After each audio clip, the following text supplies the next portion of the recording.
just as we're stapling, I'll just give us a little bit of background. So we have, for those, I don't know if everyone knows, but Cynthia is going to be the manager at Crouch Hill. Siva is stepping up to be the manager here at Tottenham Park. Marina's been a manager for, how long is it been now? Officially? Yeah. 2 months. 2 months. And we've got Adora, who is the manager, is this in September? It feels longer, but... No, it doesn't. So, and all 4 nurseries are going to get new deputies, and they're not here today, which is why we're videoing it. Because I've noticed in the past when we have deputies, we always have a plan to give them the manager training. But finding a time when they're free, especially if we do 2 schools at once, and that I'm free, it's always been very difficult. So they're going to get the joy of watching us talk. And they'll have the same paperwork, but I think it's just nice so that they can, in their own time, follow the conversation, and they'll see the aim of today is to have some clear notes for us that will help us for inspections and to prepare and to be ready for the team, so that we give a clear message. So the notes will have a final version, and I think François, who's leading our policies, will maybe be drawing up the results probably. We need to change the policies according to what we do. Yeah. So today, before we do the policies, we're going to be using this really old document from 2010, preparing for a registration visit.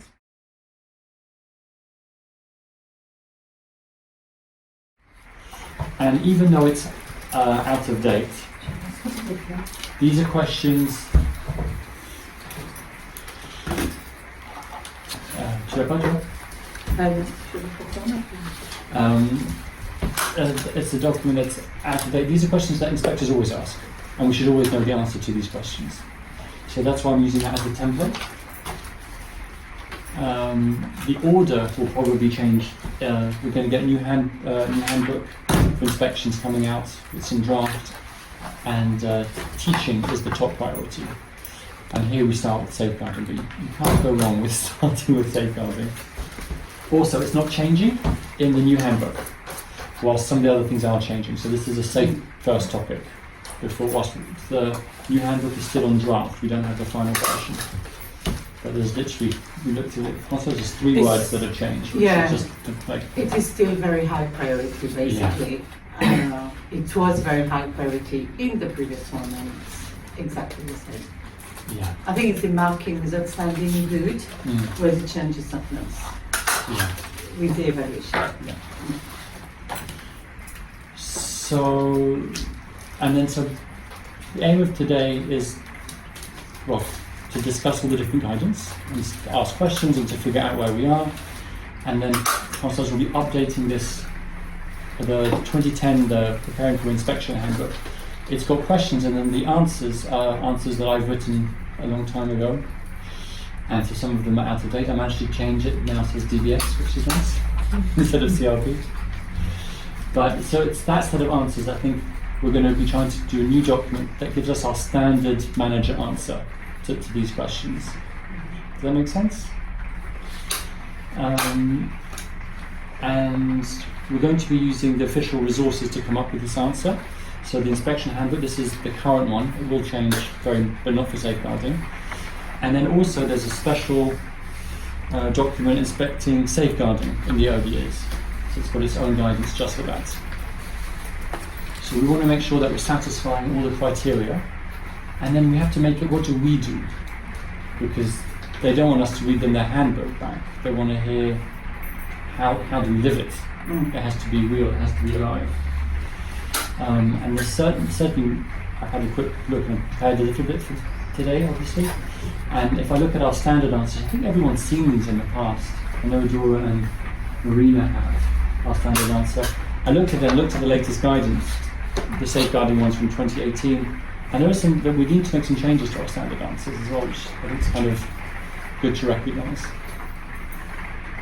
Any questions? Great. Okay. So the first question is, what is safeguarding? So you two got the joy of quizzing me last time. So does someone want to volunteer to be quizzed? or what should I do it again? Protecting children from abuse. There we go. Yes. And what do Simple. we do to safeguard the children? We are providing an environment which is safe. Mm-hmm. So do you want all the details or Yeah, and from qualifying the if somebody could maybe tick as we get them right, and then just do a little plus bullet points on anything that François is saying that we're not doing. So it comes, if we start with a recruitment, I think we have to start with recruitment. And we are doing the DBS for all the candidates to make sure they are themselves safe. Don't have any records. We also ask references. Also, they don't have a legal right, which I found that too. The previous employer to tell us, but we double check this. We take identification as well to make sure they are got the right paper to be in UK. Then, in terms of once we've done that, we have a thorough induction in terms of EYFS and in terms of EYFS safeguarding. So you would have the training online. From the training, there's the quiz. From the quiz, then after, so they have the quiz. Then after after the probation, we send them with Islington or Westminster to a safeguarding course. The leaders will go to the safeguarding, another safeguarding course, which is called the safeguarding lead. That's it. And we also have, during the 3 months of induction, we have everyone to have a supervision, and in that supervision, we ask them, we review. So there are questions asking them what's safeguarding that goes with prevent duty, whistleblowing. So we revisit it. It gives them a chance to maybe summarize or memorize the safeguarding, because it's such a big content.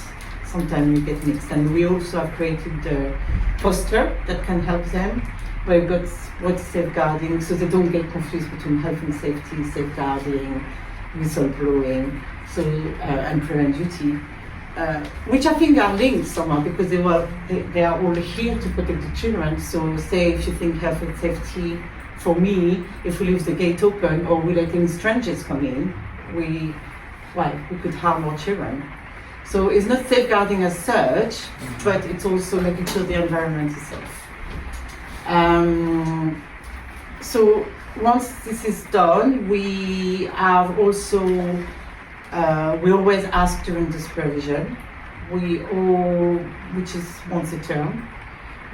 Sometimes the leaders, or when we have audits monthly, we will ask randomly to some staff about safeguarding, the definition, what it means, the procedures. Then after, what do we have? So in terms of paper, so we have existing injury form, sorry. So where we notice when children have got injuries, but it's more the frequency of it also to notice the patterns that happen, is just to make sure that we don't just fill in the form, because of course children will have lots of scratches, but it's to notice if there are any recurrent patterns. We have the register, the signing in. Why? Just to check if there are absences. Do we need, to be careful maybe with some children who are often absent. So that's in terms of documentation. So then what do we have? So then after within our settings, so I think, did I miss a lot? I'm sure I've missed an obvious one.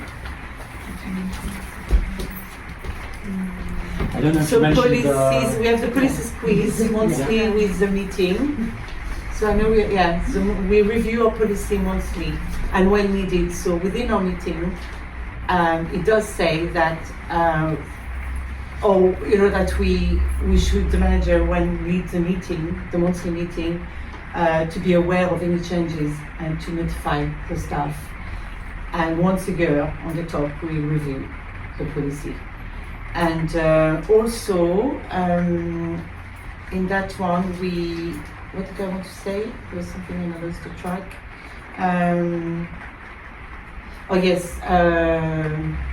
Welcome back. There's another one. So we do speak, so we have the quiz at the meeting, we review it, and there's something else that we do.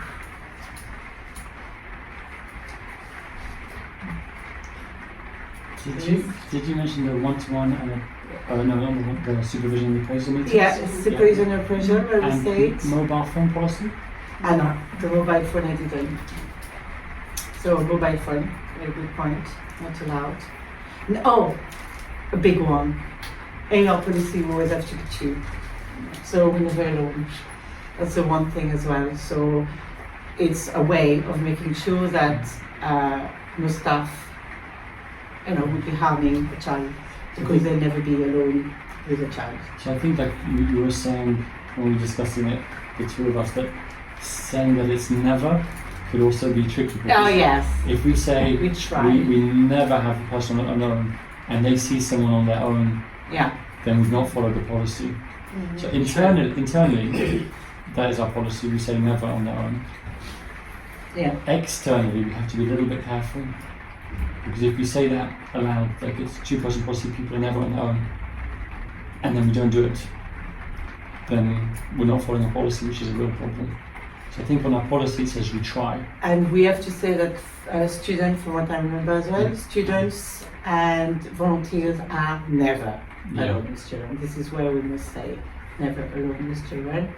Maybe we could add, I don't know if we have it in it, but the agencies, that we have a strict barrier. I mean, like we are sent by the agency, be it social care or when we have bank staff, they send us the DBS number and the information when it was done, when it expired, with the qualification. I don't know if it's there. I can't remember. There's a section about, you mentioned DBS, but there's a section about safer recruitment generally. I guess Yeah, there is. It should be in there, right? I'm not Yeah. sure. It's probably Yeah. something that you need to think about or to add if. Yeah, so our temps always have DBS Yeah, and we check the and it's number. recording in our singles.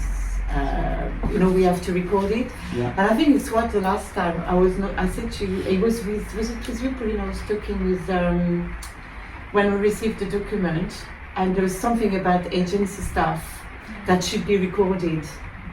On the single Yeah, and do we do it thoroughly all the time? Is it something that we do? Do we tend to forget? I think it's a good point to. Yeah. So I'm back to doing it now, but I'm sure at one stage we were not always doing it. So now when we have bank staff, I make sure that I record that in the single central. It could be something that goes on the audit monthly, so we see if That's there's any it. temps. Yeah. And we just check if it's been added to Yeah. the central. Could you? Yeah, that's That's good. it. So that could yeah, Because that's right, it's something that regularly gets forgotten. yeah. It comes in cycles. So Yes. there's a tab on the single central record just for agency and temps. Yes. We do it really well. We used to do it really well, and it went. And now I'm sure we're talking to each other and we're reviewing the safeguarding policy of 2018. And I was like, Pauline, did we used to do that? Did we record the time? I was not sure. And yes, it's linked on the PowerPoint. And I'm sure last year we were looking at it. And even the contractors as well. The contractors, yeah. You get Contractors? teachers, scholars. Yes. Yes, so we have to, do we have Paul updated, do we have Paul from sports? Yeah. Do we have his updated DBS? Do you, yeah? He sent it to you? And Yeah. do we check how, because for our DBS we have to renew them, Like if we had calls done from 5 years ago, do we have a system to check if it's still up to date? It's on the manager's note on the Oh yeah. It was on there for 8 months. Oh yeah. Wow, great. Yeah. So we do have a system. So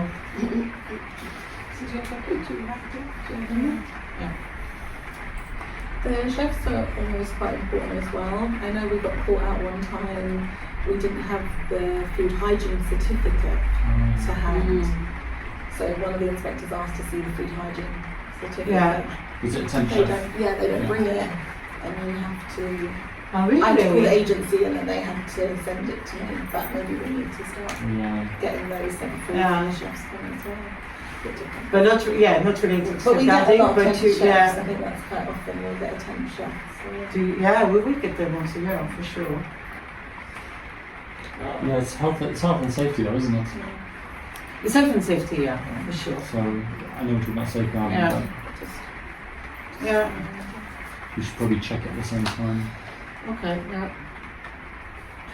Okay. Really great set of answers. I'm sure everyone knows all of those things. The key always I say with an inspection is that if an inspector starts asking questions, you want to bombard them with information to show that you're really confident and you've got this. And just the more that you can give, at some point they'll just go fine and then they'll move on. But what you don't want to be doing is kind of going, oh yeah, well I know the 4 areas of abuse and we've got a policy. And then kind of like be running out of words, because that does not, from a manager, that's not good enough. From a key worker, okay. But you're all here as managers, and so that's why we want to have an updated version of these answers, that you can really become familiar with them. Yeah. So let's see if there's anything missing or if there's anything that we need to look into. So we're going to start with the inspection handbook, which is the current one, 2018. Which vernacular? Probably the big one was whistleblowing. Oh, and whistleblowing. You There's mentioned a whistleblowing. Oh, did you mention? Well, in the Whistleblower. induction, Okay. in the induction where there's a training that goes along with prevent duty whistleblowing, but I didn't insist a lot on it. Yeah, we can do the training on this again. There is no training they have to make yet. Yeah, we have to explain. Yeah. We have a video for the Chinese staff. So safeguarding is on page. I don't know if everyone's familiar with this. So there's kind of the inspection handbook. There's sort of 2 sections. There's how will it be inspected, and then the grades. So we'll start with the how for safeguarding, which starts on page 7.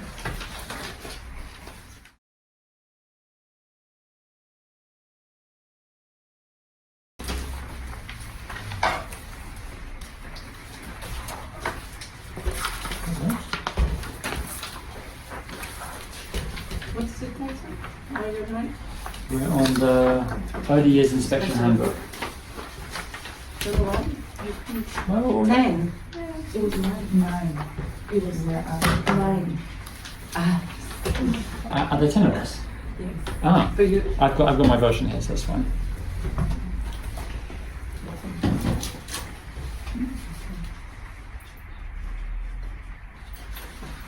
So actually, I think it starts on page 11. Sorry.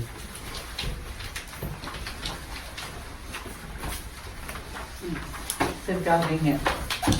So just to be clear, also our deputy managers might not know, so there is an official inspection handbook that the inspectors use, and that's their training on how to do an inspection. So anything that they're looking for, we should be aware of.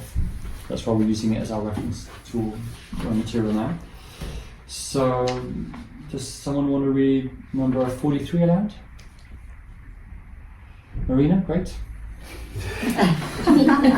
Particularly, inspectors will always have regard for how well children are helped and protected so that they are kept safe.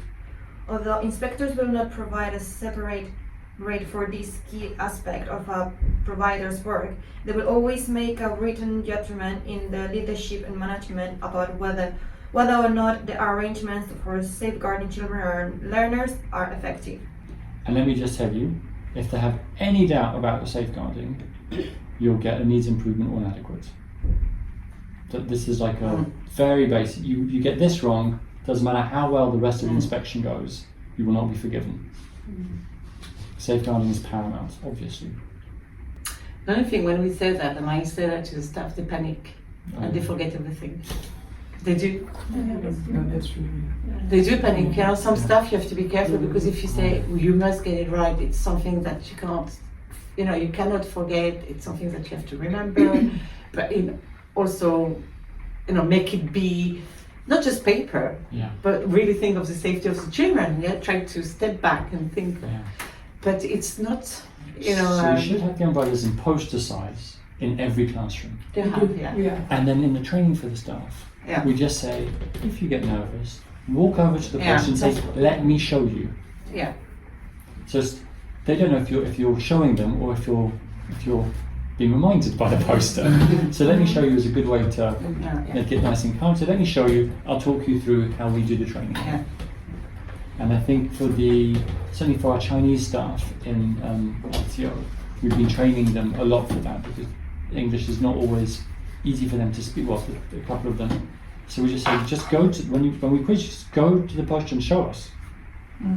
So we can train them, instead of it just being an idea that they can use the poster. Especially for new staff, apprentices or French staff, where it's a very different culture for safeguarding, we can just get them in the habit of showing you on the poster. Yeah? And you're right, we don't want to scare especially the younger ones. And they start. And we're trying to train you to a much higher level, that if you only get a quarter of the answers that we give you, it's still, the inspector will be bored and we'll move on to the next question. You don't need to get every single bullet point, they just want to know that it's alive for you and it's something you take seriously. That's normally enough. It's what I was saying to you. I think if you are a visual learner, it's like if you have steps, and I was saying like, okay, first step is recruitment. What is that concept? Recruitment is the DBS, making sure you have a DBS, the references, the paperwork. And then after you go to the next step, which is the induction. In induction, this is what we do. It's how I visualize it, and I said to you that something would be great if you do it another poster, but where you have steps, Yeah. and it's distinct, and then you go to at the top, which I will say. Yeah. You know what I mean? Something like this, and I think it helps to not get confused because it's very distinct, separate, and goes into. It helps me a lot, and I think like with the umbrella, it helps a lot the girls. And I think it would help as well for them to see this is what we do as a whole. You in the class, you do that, but as a setting, how we do is that. This would be great for the deputy managers, Yeah. I think, as well. Yeah. When the Yeah. managers are on holiday or sick. And that can be displayed exactly in the office. It's really good for them. Keywords again. Keywords. Yeah. It's also really good signposting. We have, by law, we're required to have a safeguarding policy. So of course every nursery's got a safeguarding policy. Not every nursery has posters they've designed. So it's already saying that we take this seriously. We've invested our time to make materials to help the team. We don't just send them to the local authority course and then it's done. So it's showing that it's something that we take seriously internally. So already, just by doing that, they go on. Yeah. They've got this. Yeah. Okay, so point 44. Ofsted has published a document that sets out the approach inspectors should take to inspecting safeguarding in all the settings covered by the framework. It should be read alongside the framework and handbooks. So I refer you to inspecting safeguarding in the early years, education and skills settings. So you have a, so we'll go straight away to the new document because that's the first thing that they're supposed to look at after saying.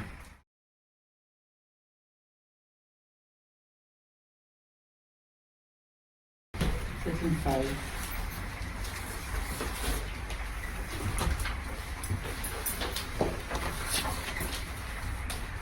I've got a 36-page document. Section 5. So we're going to read the whole of the document. We're going to start on page 3. And not the footnote. Yeah, 5 is a footnote. So we're just going to look at the inspecting, safeguarding early years education and skill settings. Probably maybe make the time. You know. There we go. So,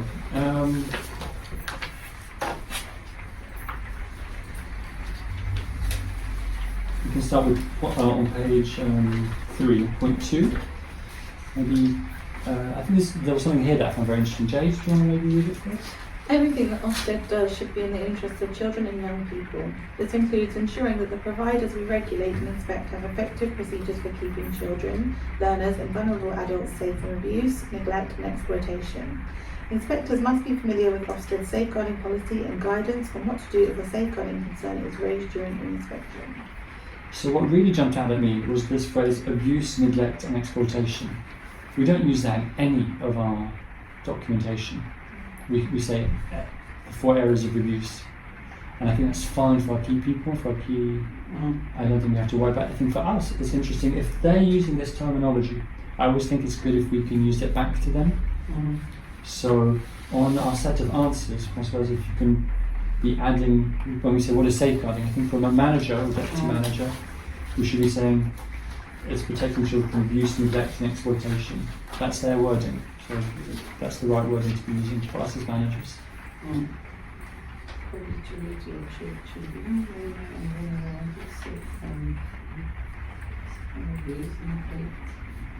So you want to add these in the policy?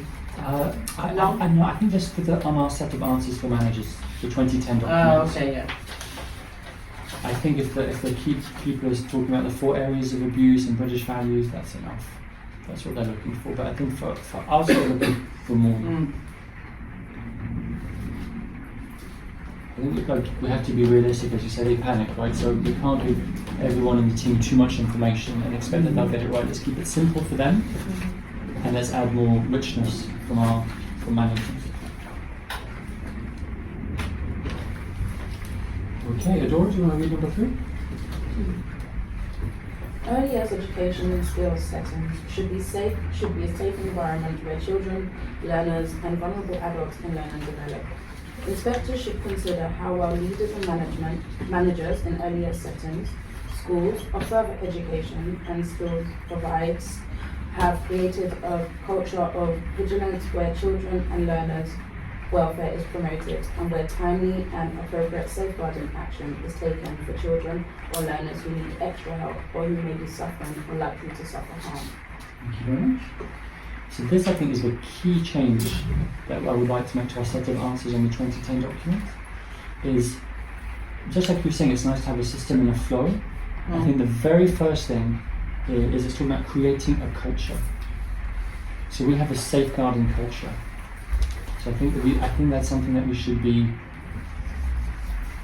and I think then we go on to recruitment. So how do we create the culture? So what is our culture, and then how do we create it? Because we're supposed, I think my first set of answers are all kind of technically correct on the 2010 document, but I think there's something bigger that we can be showing. It's a bit like I was saying about the posters. It's showing that we take it seriously. So that's what this is talking about. It's creating a culture. And it really ties into Françoise's themes of values and vision. And so this safeguarding has to be part of our core vision. It doesn't have to be part of the motto, but it's, that's what it's asking us to do here. So I think that's part of the structure in our new set of answers as it comes out. That should be like the first thing. And then we detail in steps how we do that.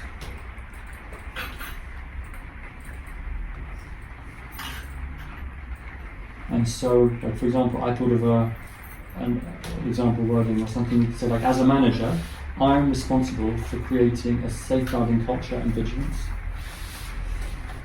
and to make sure we can take timely and appropriate action. I think that's the wording it uses there a little bit later.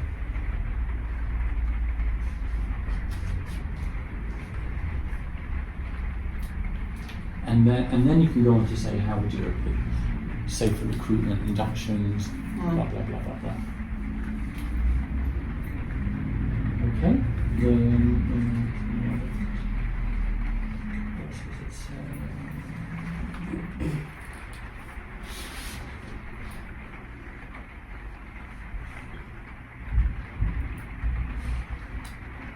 And there's this other wording that it ends with, who may be suffering. This we're very familiar with, about a child who may be suffering abuse, right? But it's this likely to suffer.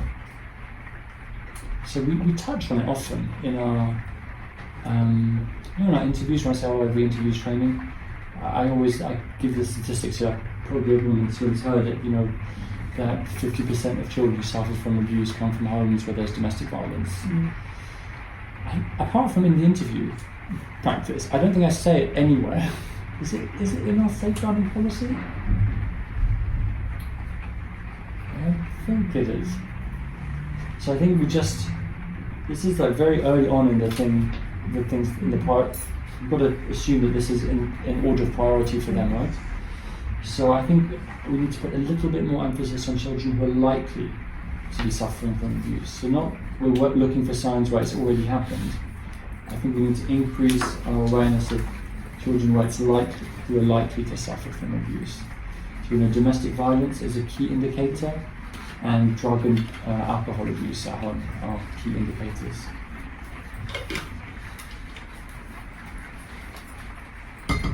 And alcohol abuse is not the same as having a couple of beers after work.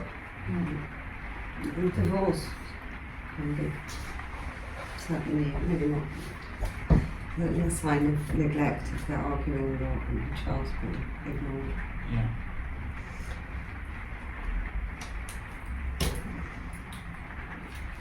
Maybe there's something as well, like when they say, back to this point where it says,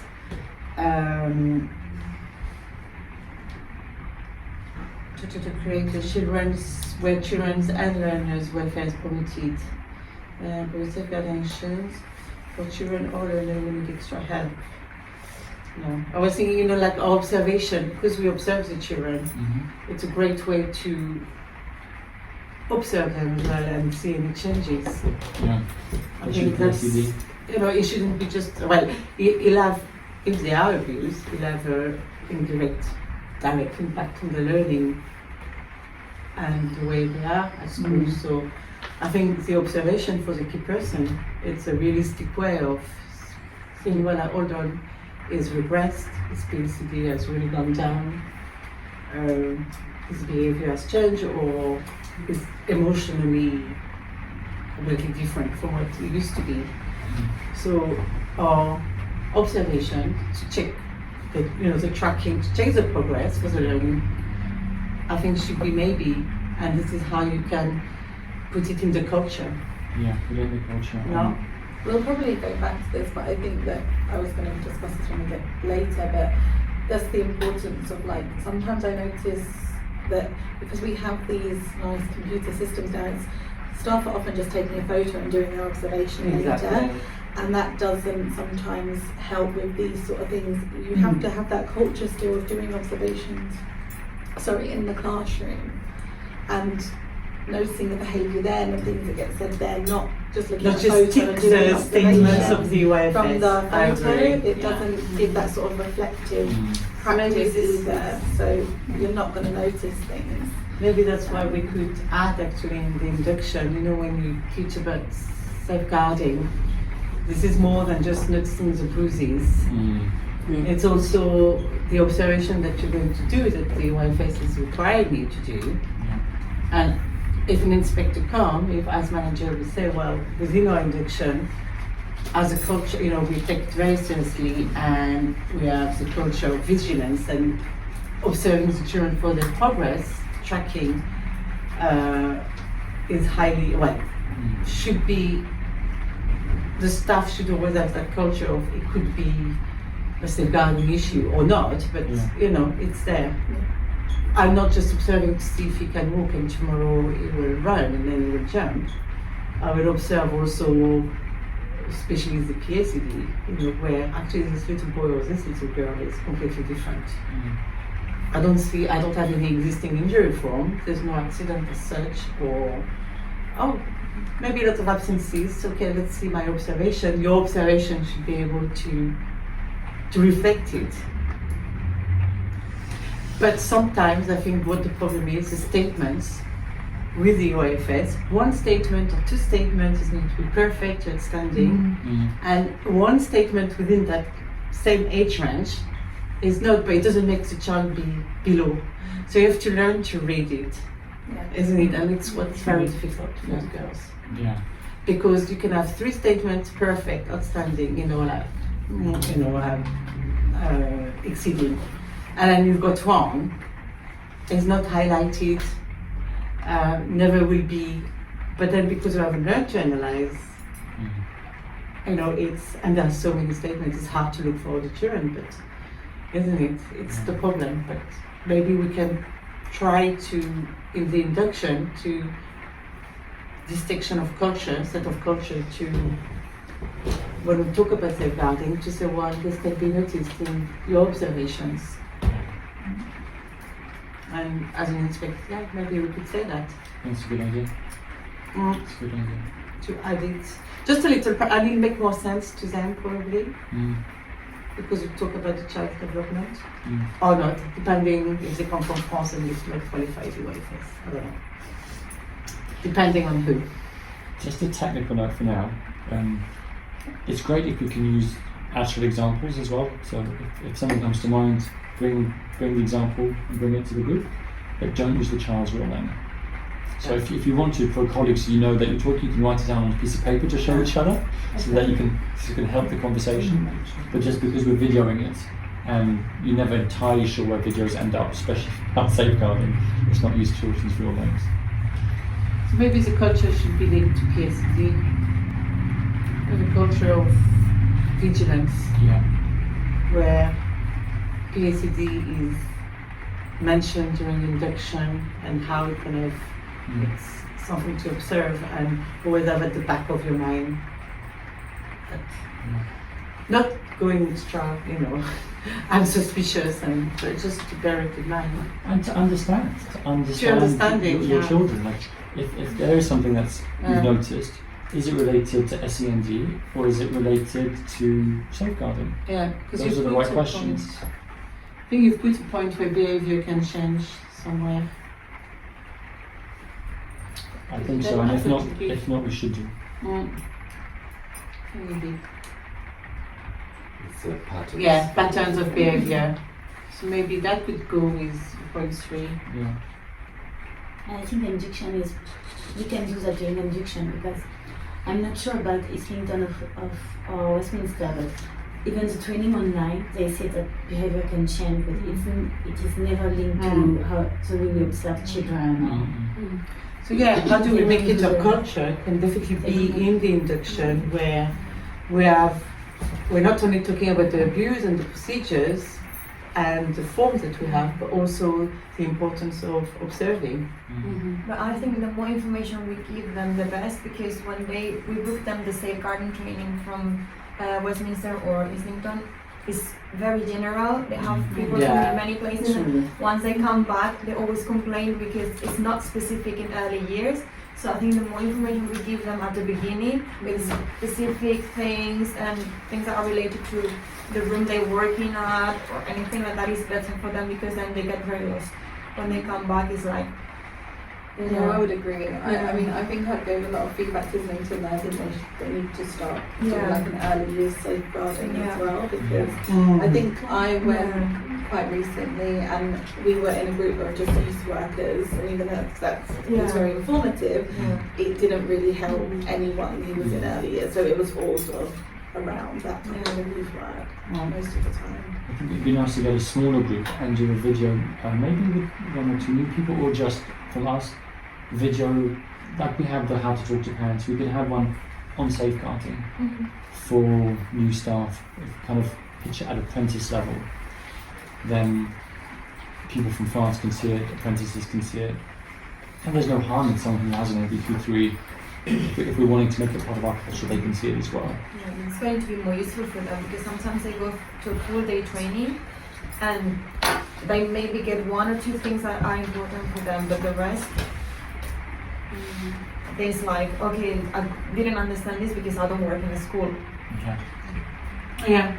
And I think it's good to, ideally, we do one-to-one training with people. People definitely remember it better if we've got time with them. But having a video does not stop you to do the one-to-one. I don't think there's anything wrong in having that repetition. They're not going to remember everything every time. Certainly not the first time. So I think you could do a nice long video for them, and then you can almost do the exact same thing but face to face. I think that's You know what is a good as use well of your time. is within your, you know, your action plan that you have. You know, it's always to have a point on safeguarding and say we are fully aware we need to change that because I mean we're probably going to add the section, you know, 3 and the culture, and we want to change. But just in case you have an inspection tomorrow, this action plan where it says what, you know, welfare of the children, safeguarding policy, you know, culture, you know, the culture add a paragraph on culture, maybe create a poster. Within the induction, when are we going to be ready to, you know, to say to the staff that talk about the observations, you know, look at the observation, analyze the PLCD. It might not be done within, because time goes so quickly, but at least if you have it, I know an inspector will always be pleased because you're thinking of it. You know that it's something you need to add and you want to be better. Just in between. In our standard set of answers, let's add a question for us. Is it on our action plan? Because this document is also something I'd encourage you all to read if you get the phone call to say there's an offset inspection tomorrow. This will be part of the preparation. So if you read it and it says there's anything on the action plan, you can check. If there isn't, then either don't mention it or add something on the action plan. If you're aware at the back of your head of something, that's the time. Yeah. You read it and go, you read it and you realise we're not doing this anymore, or we're not doing this very well. Add a action plan. It kind of half fixes the problem. Because it says underneath, you know, the point 4, how well staff exercise their professional judgment in keeping children and learners safe. So that again links to the PLCD, observation. I think it's something we need to add, definitely, in the induction. Right? It makes more sense as well because it's not like I'm a key person and plus I have this duty of safeguarding. It's completely part of your It's a children work. reciting, you know, by heart. I have the duty to protect children from abuse. And you can tell they're like, okay, and I know them. Yeah, and then what you do every day is not Yeah. like something. But like you said last time, it's not only existing injury, it's the patterns. Yeah. You know, I mean, is that often? It's not just filming them, but it's to remember that this child is coming every week with bruises, with that neglect. It's not physical abuse, but that neglect. And to be able to think like this. Yeah, I think it's quite urgent. I was just telling Sybil we've got a new candidate. She's got an early years degree. She's experienced in her safeguarding. She hesitated. It was. And this happens all the time. It happens all the time, even with real professionals that are room leaders. So something isn't getting across. And they've done, I mean, when they come to us, they do, of course, the induction. And, but it's just very strange that in their settings where they're currently working, some of which are outstanding, they don't have better answers. I mean, it's really basic. It's like our French that arrive. They'll know the 4 areas, that's pretty much it. Check for bruises, maybe if you're lucky. So a bit shocking. It's kind of training them in the sort of standard answers, and like you said, it is kind of like they're kind of coming up with this sentence that we are creating, which is good.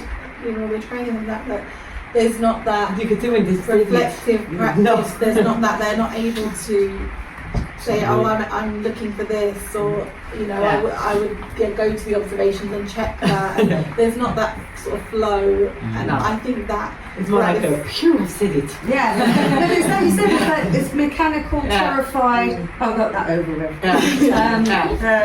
Definitely our room leaders need to be able to do the flow. Yeah.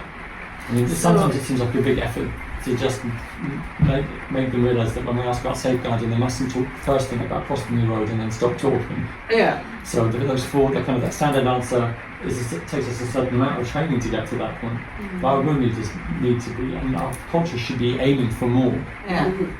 I think, definitely added to the induction, that culture.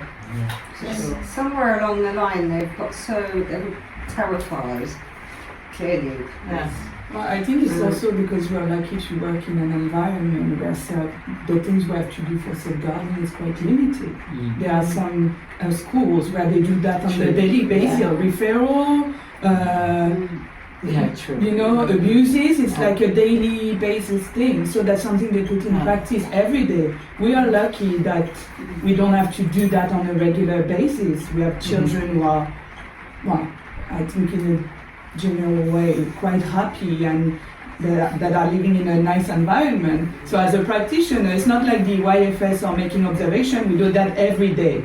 So, and they are still struggling with that. So with something that is most of the time theory, I can understand that they will be struggling, because then when you're actually facing a safeguarding concern, even if I've learned everything by heart and I know that I know, it's like you have this moment where like, But you know, at the Breathe in, inspection breathe out, last time, it was with whistleblowing allegation against the staff. I never had to do it. Oh no, it was with whistleblowing. And I said to her, I said, safeguarding the procedures, I was at ease. Whistleblowing, I said, you know, can I look at the board here? And you know, it's luckily, like we said, you look, and I said to her, I never had to put it in place. So of course it's not, because you've got a million things to do, when you're a but practical you know, person, it's hard. you know what it is, you know what you can give the definition, which is important, and you know that you go and get this number and you call for information. And she was okay. She was all right. She, as long as you could, because it never happened, and it's true. Sometimes we are not in an environment where we have. But I try not to say that actually at the inspection. No. It's I know, but it's very important not to say it, because she will say, well, because you are within an environment, you know, maybe it doesn't mean anything. You could actually say it's harder for us to spot abuse.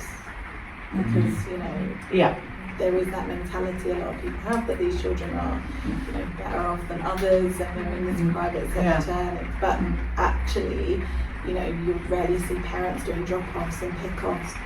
You have a lot of nannies. You know, sometimes it is harder to pick up. But exactly. So maybe this is why we should say this is why we have a very strong, big point, you know, during the induction, because it's harder for us to spot, and it's more likely to be neglect. Should we also have something in there about how we also use our parents as well to help us with our safeguarding? Because I'm just thinking back to recent situation that happened at Mars, and I was thinking that it was only when the situation happened that parents started disclosing, oh actually yes, I've noticed this at home about my child, and I've noticed this, and I thought, well, you've never mentioned this to us.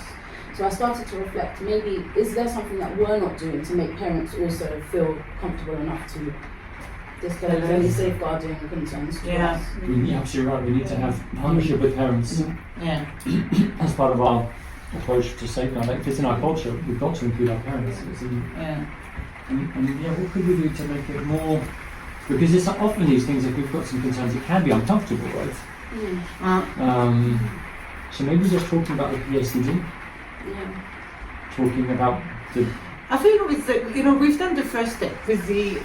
I think for me already to have the girls separating safeguarding, prevent duty, you know, that already is the first step that I'm pleased. As well as put in my safe action plan, I'm very pleased. It's much clearer for them. It is. Now we've got to get rid of that fear of safeguarding. Understanding, stepping back, forgetting, like you said, about all these procedures, these technical words that are scary, all these papers, and just make them reflect on it, think about it, and how it's linked to the state, you know, to the framework. So it could be, you know, and mainly PACD. Yeah, and the partnership with the parents and getting rid of the fear. We have a nice example from Mars where there was a child who had been at our setting for for a while, 3 days a week, and then the younger sibling started also 3 days a week, but we didn't have the same 3 days. So they were coming on different days, which was very inconvenient, and they kind of complained about it quite a lot, and we were just full. Like, those were the only 3 days, it was that or nothing. And they were right on the top of the waiting list when we gave them priority, it just wasn't possible. And then I think it was the older child, stopped coming in. They'd come in and not come in, and the story that the mum told us was kind of different to what we were hearing from the child a little bit. And we kind of said, well, maybe they're going to another setting. These days, like, they don't want to be coming in every day. There's probably something, but every time we asked them directly, they actually wouldn't tell us.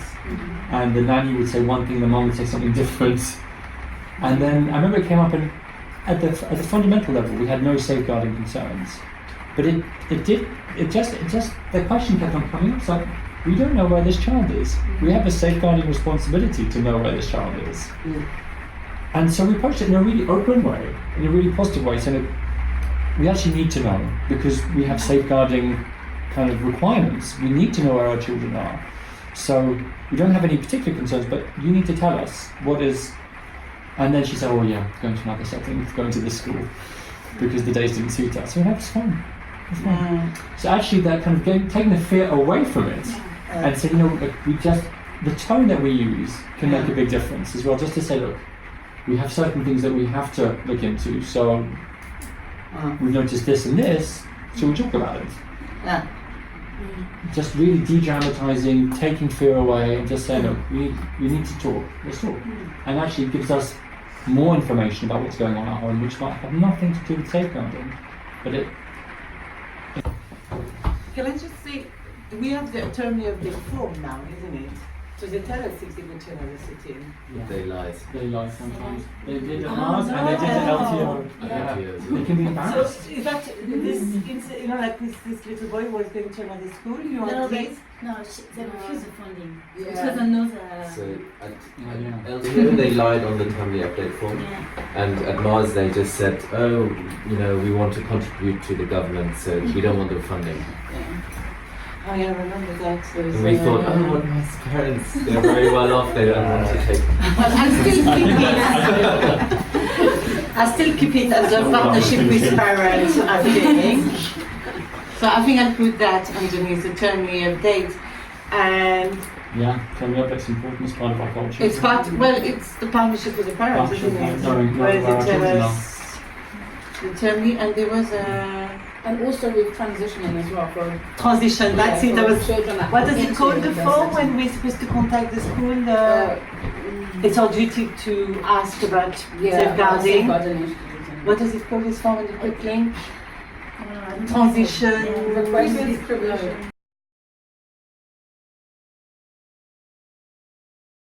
Safeguarding request? Yes. This should be a good time for a screenshot. Yeah. And we'll just put the right form up on the video, there we go. But it's Whatever the video says it's called. transition. Yeah, if a child has been to a school before, we send them. So here's something. Not so many schools do it. Huh? I noticed. Yeah, because I was Everything's thinking the asking us. children, that have gone. I haven't had any. Few schools are asking me, But one you or should two, send but them. very few. But We they send shouldn't be reports. asked. You should be just sending. You should be asking the parent where they're going, and you should be sending it. I sent the report, Yeah. but then I've got one instance where a school would ask me, and I forgot the name of that school. Each time we have children going to that school, they will ask us to if we had any safeguarding issue, if we had any concern. They are the only one. Yeah. Yeah. Are you doing any like going and taking the children to the new school, like helping them settle? They organize a lot of play sessions at school now themselves. The children are going, and they have an afternoon in the new school. It seems to happen, and I think that's the way the parents are going to. So I'm living it with the parents too. It is nice when we can go with them. help The them key person transition we them. did used to do No, yeah. going with the child, good transition. Mm. And then sometimes you speak to the teacher a little bit and then they ask. Yeah. Yeah, it's nice if we can do it. Talking of knowing where our children are, do any of our children go, for example, to a French club on a Saturday? Yeah. do we reach out to them at all? Oh, they're gone. No, not anymore. They're gone. The one who leaves. Usually they start after After we stop leave, on yeah. there. It could be, especially where we in the nurseries where we have Chinese, that they might go to a Chinese school or something on a Saturday. It's possible that a French club or a Chinese school or I don't know about sports. I guess you could have a Yeah, sports. that's, sports they do. Yeah. I somehow think that in the sports they might not be so aware of safeguarding concerns. But anyway, that's education. I could be wrong on the sports one. They have to do everything. that They have to we do everything. Yeah. Is there anything that we should be doing with transitioning or sharing information? If it's regular, let's say a child comes to us twice a week, and actually they spend a Saturday morning. That's actually proportionally quite significant. At the very minimum, I think we should be asking if they attend any regular sports or extracurriculum. And if we had safeguarding concerns, just bear in mind, is it worth? You're not counting the swimming lessons or I think that. if it's an hour, I think it's too short. But Yeah. if you're spending half a day somewhere, I mean, normal activities on the weekend is normally like an hour. An hour, It's not like Even the half a schools. day. They Yeah. change, 2 hours. they change a lot. Yeah. they do change a lot. What about if children also have like childminders on other days? Because recently we had a childminder share a report that they created about a child that comes to our setting, but only 2 days, and the rest of the days are with the childminder. And the report was very conflicting to what we so we sort of had to have a meeting with the parent part. Yeah, it could be if they've got a childminder or nanny. Should we be? Nannies you probably know, but do we share reports with nannies? With As well? childminder, we did. I remember having a child, and because he arrived with us, he was like 2.5. Mhm. He asked if the 2 years check had been done by the childminder. Mm. Because now I think their status has changed a bit, Yeah. and I think they have to do the 2 years check. And in that case, she had done it. So I was it for. It's a child, yeah. Childminder Yeah, I stopped myself. Yeah. So a childminder has to go through all of the Austrian protocol. They have to be inspected. So Yeah. a nanny is Nanny's a nanny different. is different. Yeah. So with the childminder, Mhm. are we systematically asking questions about childminders? I've never. It only came up because the parents were not happy with what the childminder had wrote in their report. Yeah. So I wonder on that. Are you For telling me, me? I know childminder in terms of safeguarding. Remember, we had a child who we only saw the nanny. We had concerns, and it was. I think it was more on the sexual behavior how the child was exposing himself. And I think there was an existing injury where we were not pleased about it, so it was about reflecting on it. And we couldn't really speak to the parents, so we had to invite them because we're like, is the childminder? To make the parents aware that in terms of safeguarding, She was a nanny though. she was a nanny. Yeah, she was childminder. not a childminder, but she was a nanny. It's Mm. true. But we had to make sure that the parent, because they're so busy at work, is a child, is a nanny actually creating these marks, or how come we don't know that's happening? And there were a few things. So we had a meeting with the parents, and all I did say, I think I remember saying, it's just bearing in mind with your environment to check to make sure that everything is fine with your child, and being aware, not always trusting, and keeping in mind that why is that accident happening and you're not aware. Nobody can give us good answers. And there was lots of also sexual exposure. Well, I was a child who loved to. It was very natural. So it's okay, but with the benchmark of, the different grades of sexual that you said Was was it last sexual time. or just nudity? It was nudity, but when they start to be Pushed to a looking certain extreme. Yeah. So it was really like, obsessed with it was not his His whole private body was parts. showing. with the private parts. So we did have to teach the parent that after a while, when he goes to school, you need to stop that. He was an older child, so school is going to approach, that's the last term. So we had a meeting about all of that, but we did bear in mind the nanny, which was someone from outside. So A quick thing, technical point. It's added that we have reference material for child sexual knowledge and exposure.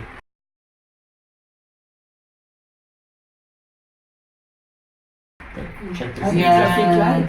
The traffic light, yeah. yeah, So reference material for staff on Quick Link. that was actually very useful, wasn't it? Yeah. Do you think we could do a little bit more to reach out to childminders and nannies, or should we just have it as awareness? No, I think there's awareness. I think so. But I think if they go to a childminder, It's stated in the document that I can't remember how you call it. The The Tony thing one? that, yeah, it's. I think there's a part where it's when they are attending another setting or childminder. Okay. I think it's. Oh yeah, for And yeah, it does say say. on there. Yeah. Yeah. well then that's enough. So if they lie, I mean they lie, but And the nanny thing is interesting though, because actually children spend a lot of alone Yeah. time with nannies. More than their Like, parents often, sometimes yeah, over the more than week. parents. Yeah. So we don't actually have a lot of information about a child's nanny. Mm. We know the maybe the first name, and we have the photo to say that we can collect, but we don't even kind of have a surname. So if we did have, do we do a bit more on the form, the child's Really, it details about the changes. nanny? Yeah, they keep on changing. I don't know for you, but the au pair, It's rare that they always it changes keep a the lot. same. It's going to become.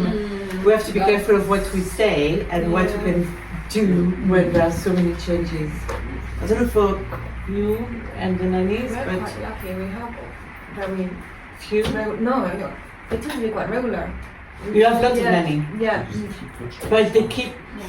I mean, like they But don't they change. they don't change that much. Ah. I mean, it's quite surprising Yeah. because it's always the same person Yeah. who comes to collect them. And we know them because they're our staff half the time. The recruitment process. It's not all of permanent them. anymore. Yeah, already, so. But also, I mean, even if you have their full name when we do a check, isn't it that they can't, I mean, we did this in Safer Recruitment, then police can't legally tell you if they've got anything on their name anyway. Unless you do a DBS, but Yeah, I mean, if unless we you do had a any DBS. concerns about the child and we want to give as much information to, the local authority, we want to really put that this child is with the nanny for 3 days of the week from 8 till 7 at night, as well as, these are the people in the child's life. Maybe we could put that in the initial That can change. So if we gather information and then there's a concern 4 months later and it's changed already, that's the problem. Yeah. I think if there's concern, we should maybe ask for that. It's a valid question to ask. what we could do is have a welcome document for new nannies that we give out if and then if they've forgotten, they've forgotten. But when we're told about new nanny, we could just give them a handout saying welcome. I don't know if there's if we could tell them the pick-up times or something, so that there might be some information that we actually want nannies to Don't know. forget to sign. And So, like about signing Yeah. and what time isn't acceptable. I mean, you need pick to up. take a photo of them, so you Yeah. Might as well know, get their full name at the same time. at least the full name, not just the first name. And then just saying if you have any concerns about safeguarding, and then we just list the 4 areas, just because they'll have no idea what it means half the time. Feel free to email or call us or pop in and have a chat. Just so that they know that they can.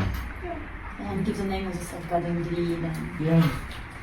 Interestingly, at Mars, we had a nanny who was actually there was an allegation against her, and seemingly she was guilty.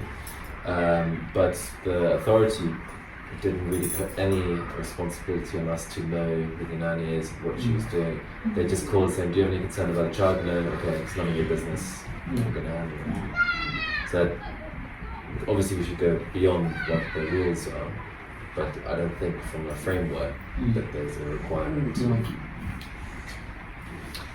Okay. Prevent duty is the one as well. We don't. Yeah. Do you put prevent duty? No, Yeah. I think this I- is a 2010 document, so Yeah, prevent duties so and- because after when you read, there is the agencies working along with agencies and prevent duty. Shall we move on to point? So we did I think, 4. yeah. Should we do point 5? Alex, do you want to read point 5? Yeah, sure. It is essential that inspectors are familiar with the content of the following key documents. The Department of Education's statutory guidance for schools and colleges, keeping children safe in education, which sets out the responsibilities placed in schools and colleges to safeguard and promote the welfare of children. A revised version of the guidance has been published that applies from 3rd of September 2018. Another document is the statutory guidance Working Together to Safeguard Children, which applies to organisations and professionals who provide services to children. A revised version of the guidance was published in June 2018 to reflect changes in multi-agency safeguarding arrangements. Working Together Transitional Statutory Guidance has also been published to support local safeguarding children boards in the transition to new local safeguarding partner arrangements. And lastly is the Prevent Duty Guidance for England and Wales, guidance for specified authorities in England and Wales on the duty of schools and other providers in the Counter-Terrorism and Security Act 2015 to have due regard to the need to prevent people from being drawn into terrorism. HM Government 2015, including specific guidance with respect to further education. The Department for Education has provided additional guidance for schools and childcare providers, which is called the Prevent Duty for Schools and Childcare Providers. Additional guidance on Prevent Duty for further education and skill providers is available on the Education and Training Foundation's website. So it talks about multiple documents. The first one it talks about is keeping children safe in education, but that seems to be for colleges and schools. So I think that's probably not appropriate. And also we've got 30 pages of this to read in one morning, so we don't really have time. And then Working Together to Safeguard Children is an important multi-agency document, so we should just be aware of it. Shall I put that in the just I think we should just have it as reference, and we should probably have a link on our quick links safeguarding because I don't know page. for you, but when we have the inspection, I think I'll have bullet point like here. Yeah, And so, because I know my weakness, when the inspection is here, you mix everything, but you. So, I usually explain my way of learning, my way of being. I know that this is it. I know that this is what we've got, and that we do all of this. But maybe it's like we were saying. I think when Jim was there, we would meet and say, okay, what do we have for this? What do we have for welfare? What do we have? So maybe. I don't know if that's a document we should have, or is it too long? I Is think it- the Working Together to Safeguard Children. I think your answer earlier about like I don't remember everything all the time, but if there's an action, most of what we're working at is do we refer or do we not refer? And actually, I don't think we've ever had a referral in any of our nurseries in the 10 years that's actually become where the local authorities have got involved. They might have investigated, but there's never been we think abuse is happening, apart from that one that you referred to about a nanny. But funnily enough, we were not involved or invited to a multi-agency.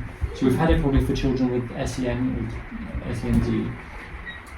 So But we if there was an active referral that required it, we would of course take part in multi-agency investigations, and we would refer to the documents refers. when we got to it. Documents and names and. Because that's the truth, right? Like, I have looked at it once many years ago. Yeah, so I don't really remember what's in it because it's not relevant. The question is, do we refer or do we not refer? That's where our work is. So when you say working, so just to make sure, so working with multi-agencies when needed, Yeah. and this is obviously the local authorities, isn't it? Mainly, It'll be and then refer to documents, Yeah. and then it would be working together, prevent duty guidance. I think that's prevention is separate. So we do. It's in the point, isn't it? The next point. Yeah. This one, the document for multi-agency would just be working together. Is that just this one? Yeah. Okay. Because the prevent duty, we do lots, and we do training and Okay. together. We've got enough to say on the prevent duty. So we refer to documents, so them two goes together. Multi-agencies. I know multi-agencies, apart from the local government, like Liz mentioned, who else would it be? That's it, isn't it? You know, multi-agencies, it's got an S. So apart from the LX, the local document, the children's service. Well, it could involve the police. Okay. Police. Do you know what else? Not yet. Would we? By the time it's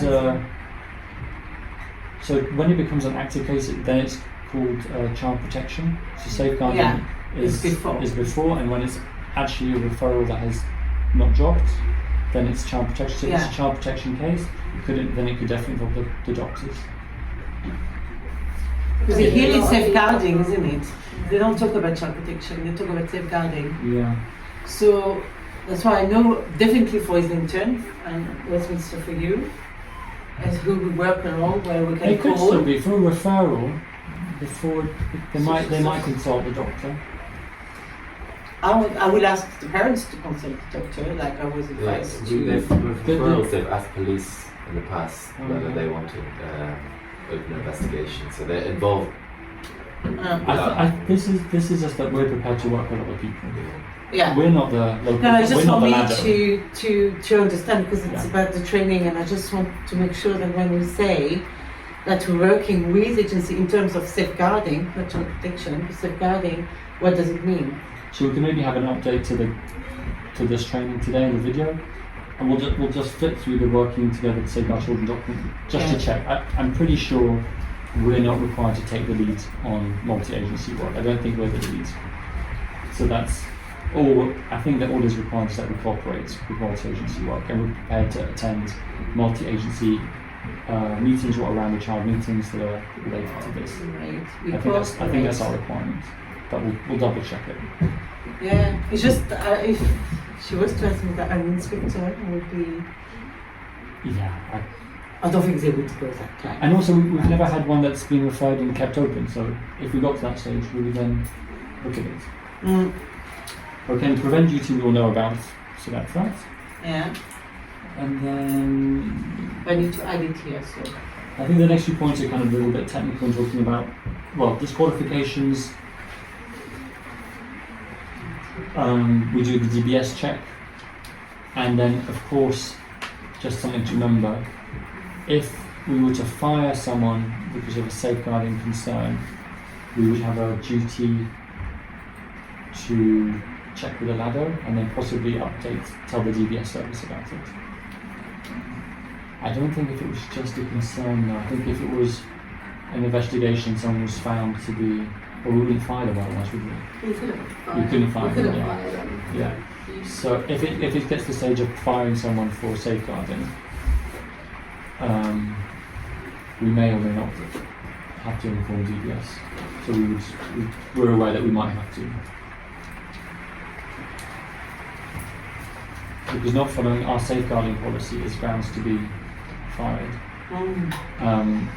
And if they're not following the two-person policy, that's actually not breaking the law. So I don't think that would be DBS notifiable. But it would be grounds to be. So it's not necessarily, it's not automatic. It depends what it is. But we might have to inform DBS about it. Oh, I thought that it was automatically. DBS will find out if. I didn't realize we had to. They wouldn't find out, because if someone's fired, yeah, but you can't put it, like you were saying, you can't put it on a DBS if you've been fired, unless it's because you have been accused and proven accused. It has to be proven accused that you were in a safeguarding child protection case. I don't know. I think later on it does say that we have an aware. I think we'll get to that. Does it? I think so. Yeah.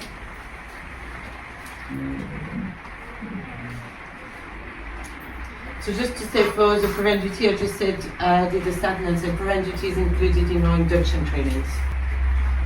Yeah. Yeah. So do an online training, and when you do the 1-day training at Westminster and Islington, they talk about prevention. So when so when they do the like refresher every 3 hours, they have another update. Okay. I'm turning off the heating. Is that Yeah, okay? please. Yeah. Yeah. Thank you. So, where were we? Foundation says. And of course, we can't hire someone who's disqualified. Okay, moving on to point 8. 9 and 10, I guess they'll go together. So, we're protecting children from maltreatment, preventing impairments to children's health and development, ensuring that children grow up in circumstances consistent with provision of safe and effective care, and then taking action to enable all children to have the best outcomes. That's pretty standard, right?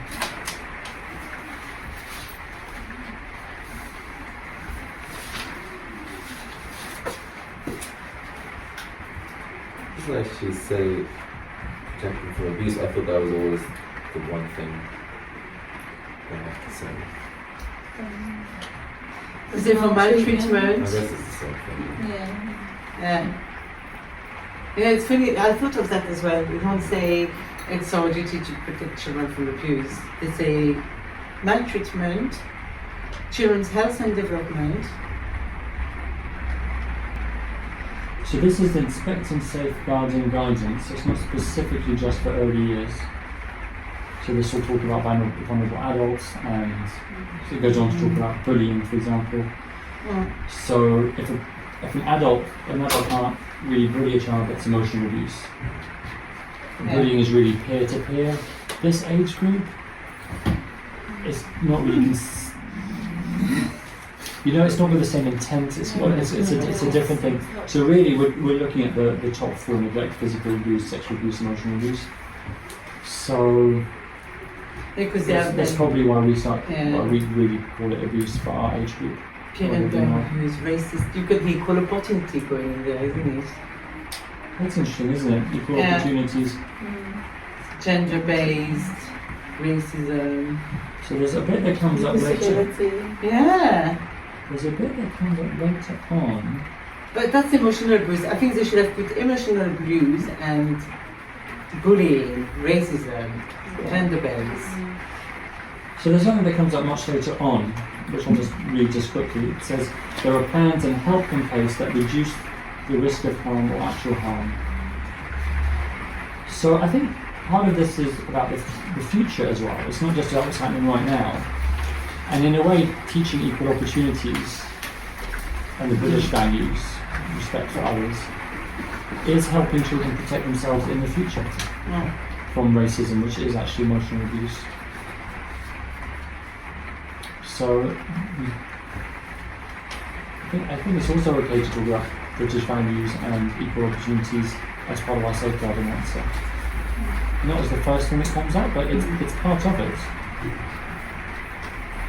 Can I ask something? Yeah. There's earlier on it states child criminal exploitation and county lines. What is county lines?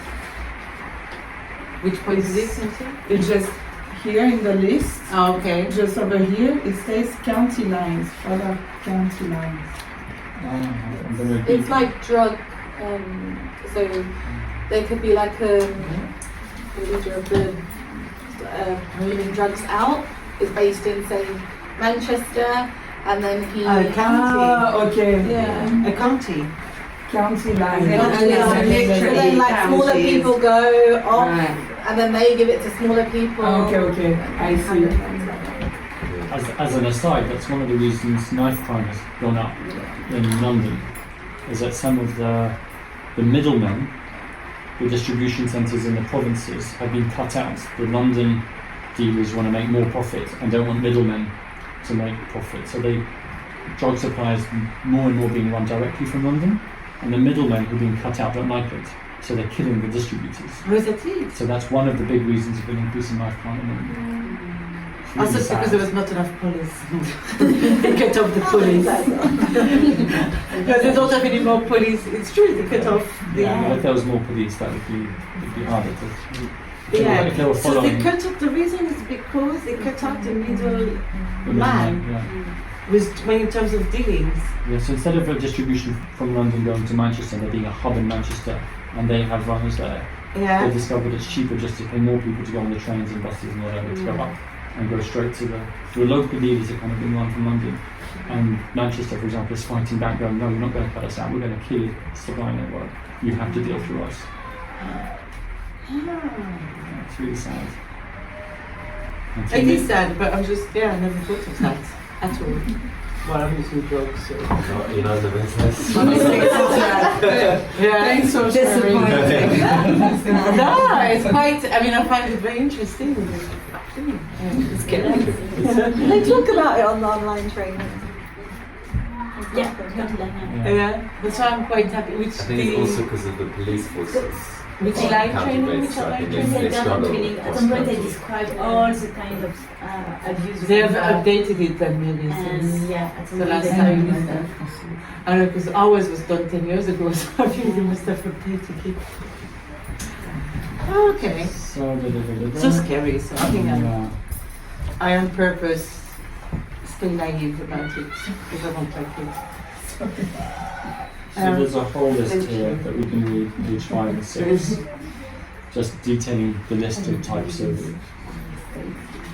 things we need to say. We've got neglect, physical abuse, sexual abuse, emotional abuse, bullying, racism, gender-based violence, violence against women and girls, peer abuse, radicalisation or extremist behaviour, child sexual exploitation, trafficking, child criminal exploitation, county lines, impact of technology, sexting, pornography, teenage relationship abuse, substance abuse,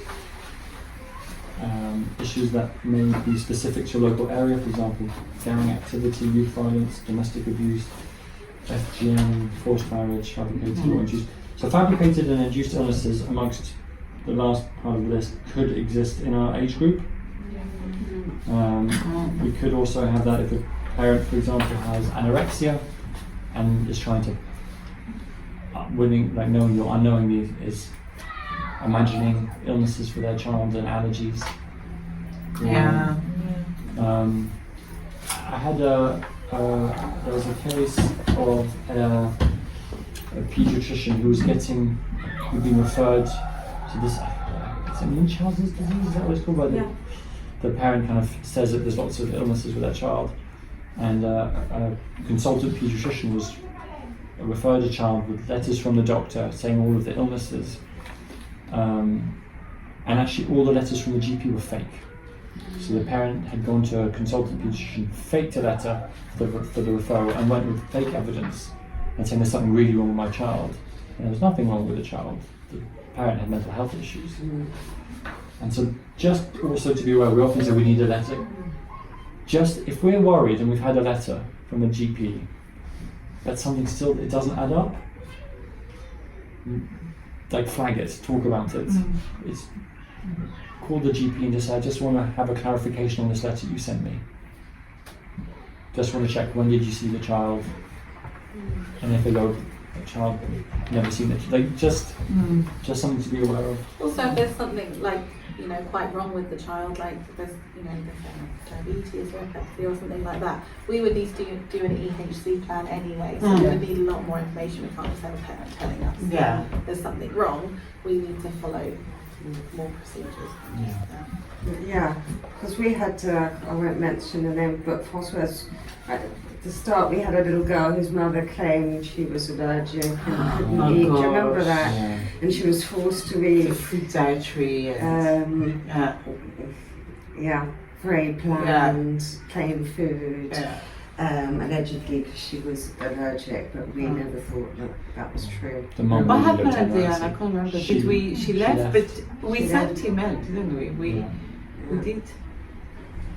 I think we've got a new food booklet that's being prepared. Thank you very much for your updates on Oh, this yeah. for the parent. Yeah. And if they do have multiple allergies, especially if they're saying serious multiple allergies, I don't think it's inappropriate to say, have you seen a doctor? Can you talk to the doctor about it just to make sure We no one's do. doing anything?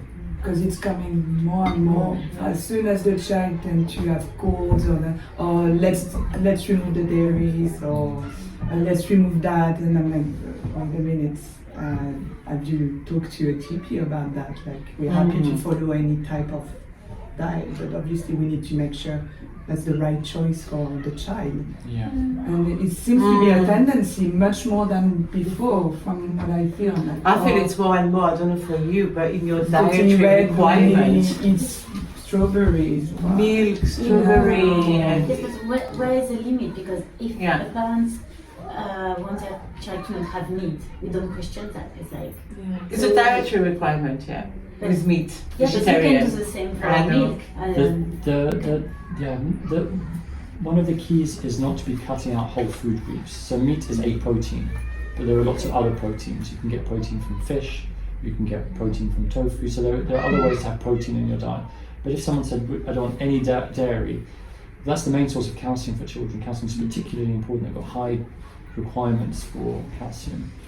So we could have a calcium-rich rice meal called. Yeah. And dietitians do actually recommend slow introductions eventually of these foods. So they have a whole sort of pyramid style thing where they first introduce this type of dairy, and then if the child is doing okay, they go up and up and up. So there is a way to start sometimes with some children to start introduce the dairy again. So the parents should be seeing their dietitian. They should at be this seeing age. Yeah, someone. definitely. For That's their the thing they're not allergies and aware of. for- They should definitely do that guided by a professional, Yeah. but it doesn't always happen. So it's just maybe us Yeah. signposting. Yeah. But was it like lately where the mother was like, oh, when he eats in fish, he's gagging? Gagging, yeah. And he really, I think he's allergic to it, or can we remove fish? Salmon, right? It was just salmon. Salmon from the diet. And you're like, okay, how am I going to approach this to say, you know? And so it's fine, he can be vegetarian. I mean, no fish, I'm absolutely fine if she wants the child to be vegetarian. We have some children who are. But at the nursery, it was fine. And then I spoke to her regarding the email, and she went, I said, you know, the fish is obviously there. We don't, you know, there are always vegetables with it, so we don't have to leave the fish. That's absolutely fine. Usually we ask the children to try, but, you know, they try a little bit. But if we saw the child gagging and nearly vomiting, we would not. And I don't recall saying that with, you know, with a child. And the child interfered and went, yeah, it's only at home. At the nursery, I like the salmon. And the mom was like, okay, well, carry on the salmon. I'm very happy. I want him to have salmon. It's just like maybe he was allergic or really couldn't tolerate the salmon. But you see, and luckily the child talked. And then she was fine, so we carry on. Sitting at the lunch table thinking, wow, am I not getting salmon? I know. But he's not a fish lover, to be honest. Is what I said to Mama. I know he's not a fish lover, but to the point of gagging and vomiting, no. He has never done that at the nursery.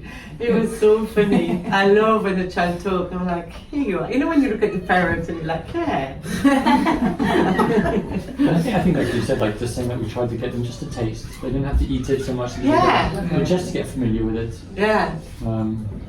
Okay, so Anyway, let's and move on. then the next one was poor parenting, homelessness, so-called honor-based violence, and other issues. Yeah. And then point 11, Amandine. Yep. So safeguarding is not just about protecting children, learners and vulnerable adults from deliberate harm, neglect and failure to act.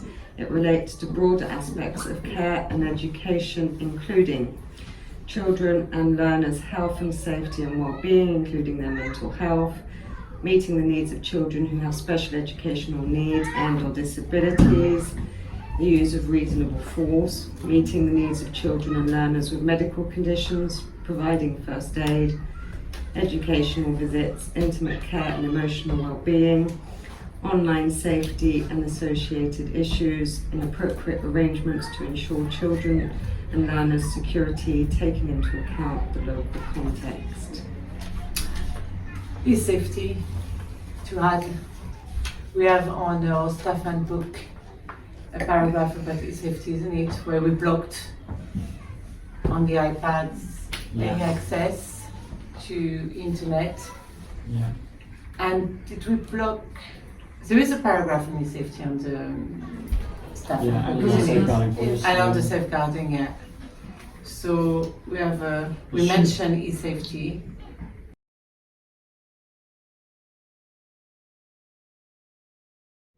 That's also something in policy and staff handbook.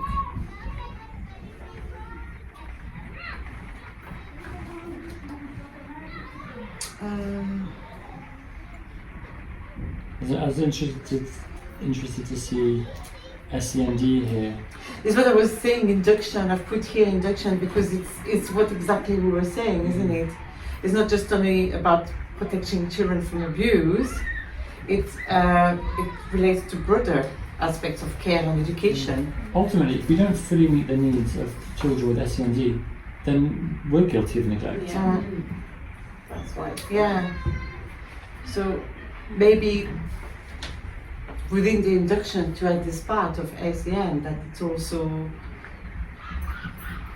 has got a direct link or indirect link with safeguarding. That's it's our duty to making appropriate steps. Okay. But they've got a paragraph after I was looking where they talk about the arrangement, the effective safeguarding arrangement that the setting is doing. So maybe they'll give us information. So then, paragraph 12 just says this is what inspectors have to look for, and then section 13 is what they look for. Yeah. So this is a key bit because it's talking about inspectors looking for evidence. So these are all the things that we must be doing. There's quite a lot that we should. It's quite interesting because it's evidence. The very first bit says children and learners are protected and feel safe. What evidence do we have that children feel safe? We have evidence. Yeah, I would say when you look at their PSCD, again, their self-confidence, do they go to activity, do they ask help to the adults? That's it. So when you were saying that we want to add it in our induction, talking about PSCD and observations, so we're looking for areas of concern compared to evidence that children look as if they feel safe. What's Can we maybe just add that in there? So when we in the induction for the PSCD and observations, it's signs of concern or signs that children are safe. That's the kind of contrast that we should be observing, comparing children's behaviour.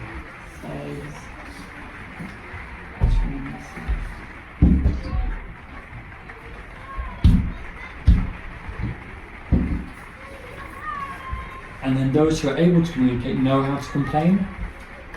So that's listening to children. And this is a funny one. I think this may be to a younger age group, but evidence that children know how to complain. Yeah, those who are able to communicate how to complain and understand the process for doing so. So is that when they know that the procedures?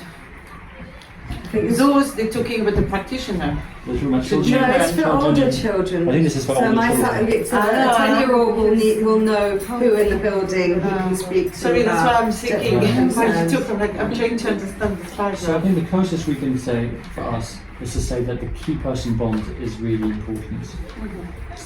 Children need to have a bond. Bonding is important, and that way we can hear anything that children have to say. Positive relationship, isn't Yeah. it? In the, do I add this within the? I think it's important. Yeah. We can't have everything, but we know the key person bond is important, so that we can hear any concerns that children. So as a want to bullet report. point, positive relationship, Yeah. positive relationship. Yeah, because mostly key person observes Yeah. the changes of the child. If you Keepers, know them more than the others. In a way, it's part of that culture, isn't it? Creating a culture requires a strong key person bond. The principle of the OFS. Yeah. Yeah. There is a strong and robust proactive response from adults. I think we've talked about that. Yeah. Reduces the risk of harm or actual harm. I think they all Talked know about that. the staff for sure to write it first and then to report. It's on the blank paper, it doesn't matter, we've got the safeguarding forms, concerns. But it's to write it first and to mention it to a safeguarding lead. Yeah, so Do you have one in each class? Are all your safeguarding lead? Who is your safeguarding lead in your? We have 2 at the moment, myself and just my third in charge. But Yeah. another teacher is going to be as well. Yeah. Third. Do you And get I have to- Lorraine too. But you are in one room, right? I mean, no, you've got one above. Is there one qualified? Is Just there? Lena. Yeah, and Rooney's one upstairs. and one But she's downstairs. not a safeguarding lead, or is she? Not the lead, yeah. Do you have one per classroom? We have, yeah. I did it a long time, and then it was introduced in to say that we should have at least 2 or 3. So we have each room leader basically is. Probably makes sense for the room. His leaders leader to is do not it. very happy because I'm taking lots of space. Yeah. But we'll have Lisa Sanek. But Lucille is, so it was okay. Because Lucille is, Chelsea is, so the coordinators are. Yeah. So it's just to report to, they can report if I'm not here. It's nice to have one in your room or. In general, we've talked about wanting to give more training to room leaders. Yeah. So this kind of Yeah. fits into that. I think Justina is safeguarding lead. She's done the training. Justina. Oh, so she is. Oh, good. You pick that as a Marie, I just remember Marie Yeah. is safeguarding But I think as 2 well. at Mars is plenty, isn't it? Because you're Yeah. smaller. space. Yeah. 2 is plenty. Well, But then still one, could then have one, 3. having at least one per room kind of makes sense. No, we will be sorry. Yeah, there are 4. Just put perfect. because you're in Yeah. and then you're in basically class. So yeah, so if not here, Maria is in the office, and then one in each room, or yeah, yeah. So the staff knows that they can go and report anything that they've seen, heard, and can have guidance from the leaders to how to proceed. Great. Adults working with the know and understand the indicators, so that we do a lot of training on suffering at risk of abuse, neglect and harm. That's really clear. Written records. I didn't see it come up anywhere in the reviews. I'll mention it now because we were just talking about records. So just a reminder that we don't take pictures of evidence of physical abuse. So I think that's something we probably need to remind our room leaders of. And I know we talk about, there's the map and we want to show the sizes of bruises. And we often recommend the size of British coins as being a reference to how big the bruises are. But we don't get the coins out, we don't measure, because if there is a police investigation, that will hinder the investigation if we've. The thing is, If Gwen we've was very investigated. harsh with me when I called her to find out, and I wanted to know, and she says, "Well, what's the size?" And she wanted precise information. It was quite. Yeah, so on the one hand they want all this information, and on the Yeah. other hand we mustn't take photos or investigate. No. So We've got the existing injury form, so Yeah. That's if just- we need to have detailed information. Yeah. do you We know, need to fill it out correctly. that would be a good place to have. Do not take photos as evidence, as a reminder. To add it in the form. Yeah, because Yeah. I'm like the number of times it comes up Yeah. when someone says, "Oh, Yeah. I think we've had a couple where photos have been taken of bruises," and I think just having as a regular reminder. Mm. And François always reminded when we have the quiz about safeguarding, we always mention the no picture Oh, and the size of the group. is it on the quiz? Or if not, can we It's add it? not, but Can we add it to the, can we add it to the quiz? I think the quiz we could refresh it. Yeah. And I think that's something we need to be more, maybe just questions, maybe more of an open question as well. How is your safeguard, how do you feel your room? How do you safeguard the children? Or maybe scenarios. Yeah. Like obviously not the big Yeah. ones that we get during interview, but more like turning, because the thing is again they can't step back. Mm. So if we keep on, obviously they need to be spot on with the theory, but to encourage them to have this, okay, I need to have the knowledge, but I need to be able to put it in practice, to have questions that are more situation based, you know? And more open as well. Yeah. I think the You know? questions are very yes, no, or Yeah. well, and it's so easy, I have to say. Yeah. The thing is we're limited in time too. We can't Yeah. have a quiz that, but if we focus on 2 scenarios or things like that, we might get more than only focusing Yeah. on theory. Because we can mention the theory within the scenario. Kind Yeah. of. Could you have regular mini ones that the room leaders do with their team? Like even one open question at a time.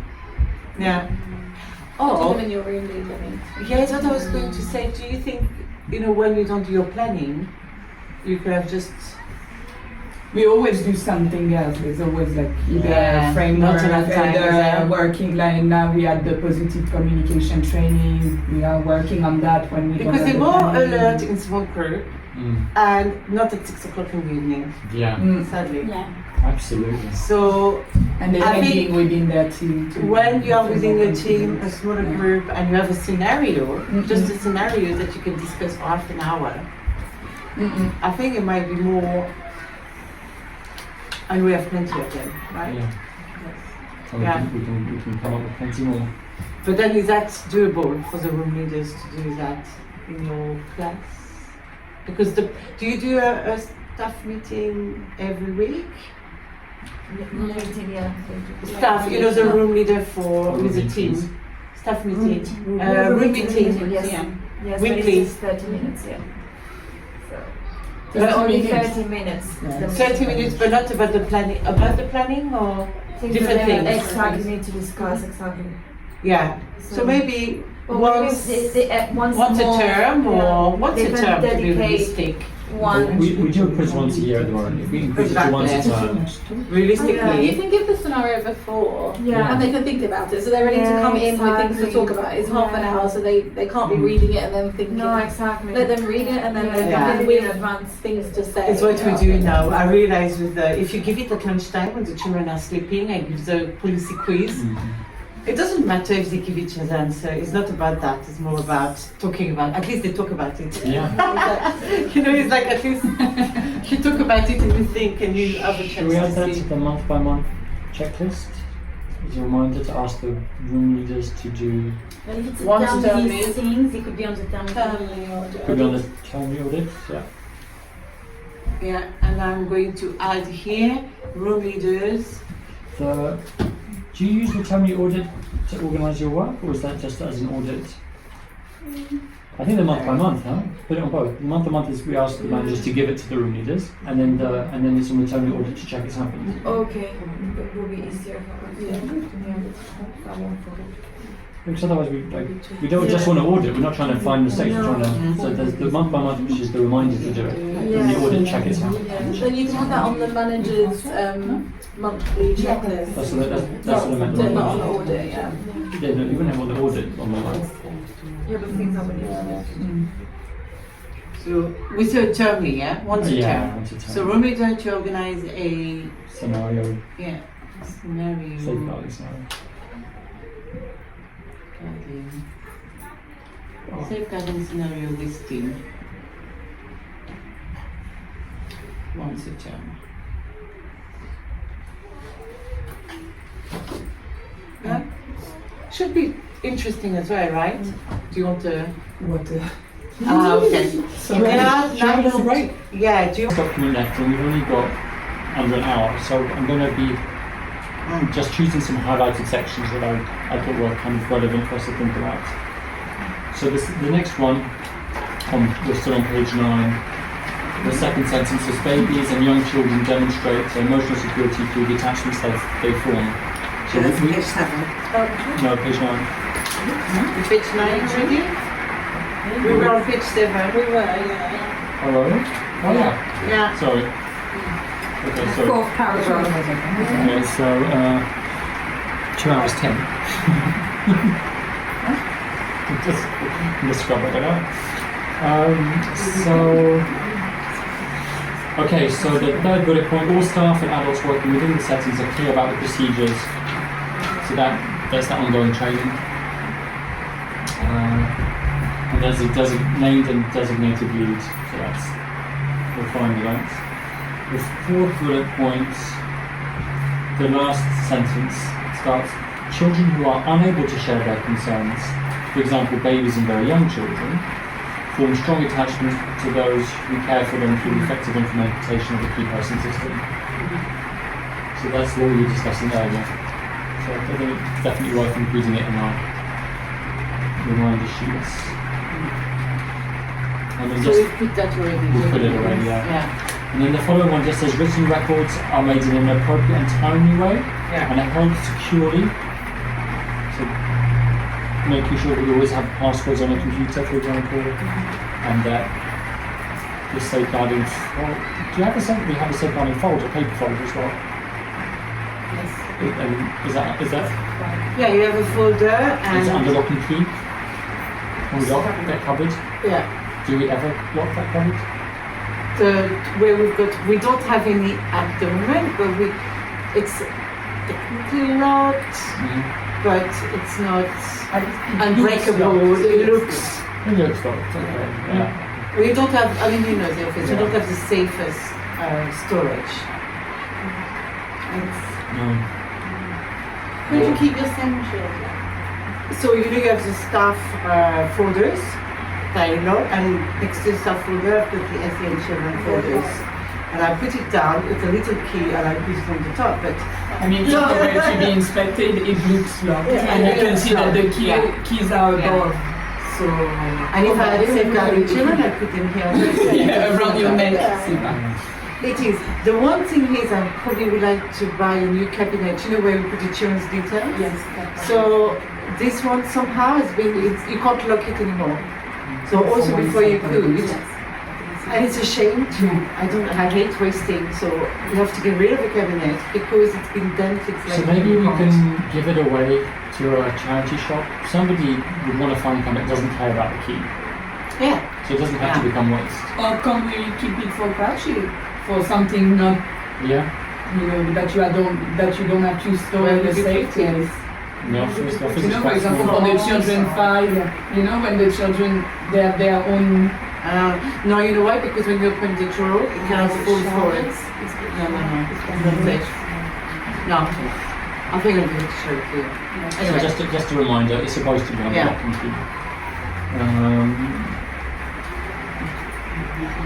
And then this next one, the last bullet point on page 7, any safeguarding concerns are shared immediately with the relevant local authority. You know, sometimes we have that debate. Do we call the ladder for guidance? Do we call Gwen in Islington for guidance? Do we? Ultimately, the expectation is that we share concerns immediately. But that doesn't mean one bruise, right? It's still a pattern. But once we've got to the stage that we are concerned, we might be concerned, then we refer, or we ask for guidance at the very least. So page 8, the first paragraph talks about us keeping records properly, which of course we do. It talks about radicalisation, which we've talked about already. The second bullet point talks about children who need it having a child protection plan. And then there's this phrase just before that says that children in need. Does everyone know what children in need means? So there's a second bullet point, page 8. There is a written plan in place that has clear and agreed procedures to protect a child or a vulnerable adult. for children who are subject to a child in need plan. Very vulnerable children.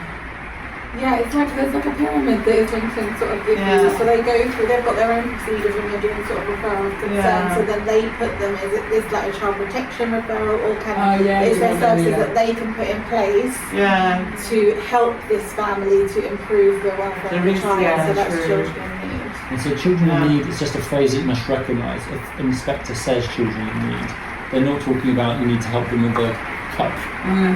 At our level, it means something specific.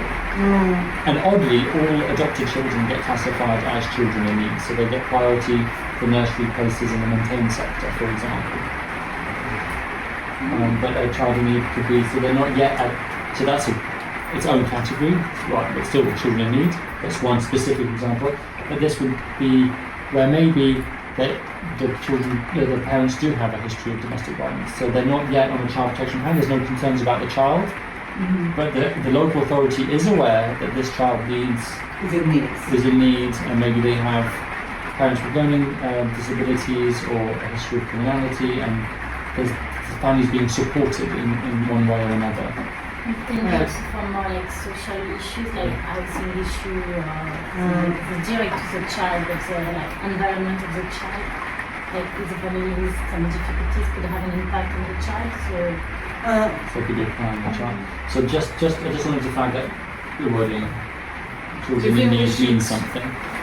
Is that for the room leaders, isn't it? Shall I add it here to, because if it's a term, you think, I think it's probably more to do with manager and deputy manager level. I'd be Yeah. surprised if our room leaders. It doesn't do any harm. It doesn't do any harm to roll it out to the room leaders. I don't know, if it's a term that Yeah, why not? Let's have it as a definition that gets circulated. children in need. Do you know where I can find the definitions? I just googled it because it's not. It's nationwide. It's Okay. not, this is Ofsted guidance. It's But not, yeah, I see the pyramid you mentioned. Yeah. If you're in with safeguarding training, the paper they give, I'm sure you can find it on it. And in the safeguarding online training, they explain what it is as well. We have to, I think we should do it again, the online training, Yeah. because ours was done when we started. But then I want to go with No. because last time I went, no thank you. It turns into a therapy session with all the Yeah. practitioners talking. So. And as Yeah. Jade said, like it's Yeah. And that's what it does turn into. Yeah. So okay. Children in need, find definition.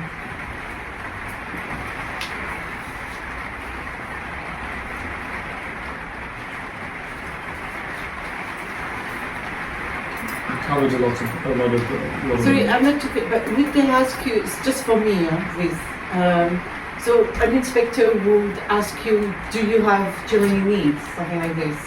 They do. They might say, "What do you do if you have a child in need?" They could ask him. So then we'd follow the plan. If there's a child in need plan, increased vigilance and awareness. Try to have the best partnership with parents. Make extra effort with partnership with parents. Yeah, regular meeting, I think. I mean, I think if we had a child like this, there would be a multidisciplinary, like there would be like loads, there would be a lot of people involved. With and the agency, everything. Yeah, if you yes. had a child like Yeah. this, then it there certainly wouldn't probably be us leading it. No. We would be taking it. Yeah, so it's just if a child joins you, like you say, you will have the documentation with you, or the starting point. So, but it's just if they ask you, it's true. I mean, they don't usually do that. They don't have the time to be honest. They don't I have just the thought it time. was a phrase that we should be aware of. Yeah, to give a definition, to make sure we stay They within wouldn't. the They wouldn't. subject. They wouldn't. I don't think they'd quiz you on this. Yeah. Just awareness around the. Mm. And we should have awareness around it. We've had, Yeah, certainly, no, certainly had totally. adopted children before. Yeah. And it's more like another step, like if you are worried about something and there is, I don't know, a referral or something, it's this part is coming after. They need an assessment and they know if it's more a child in need or if they need a child protection plan. So it's Yeah. after, it's not as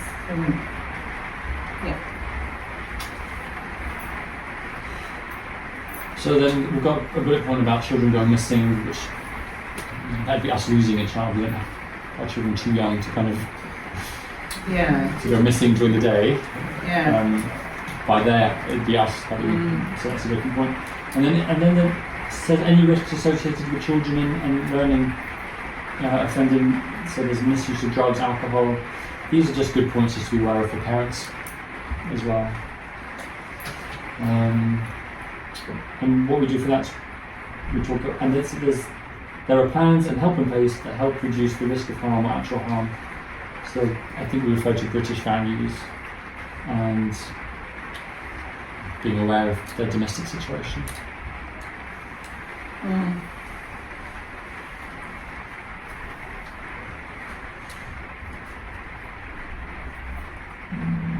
Then the next one is policies. It's quite standard.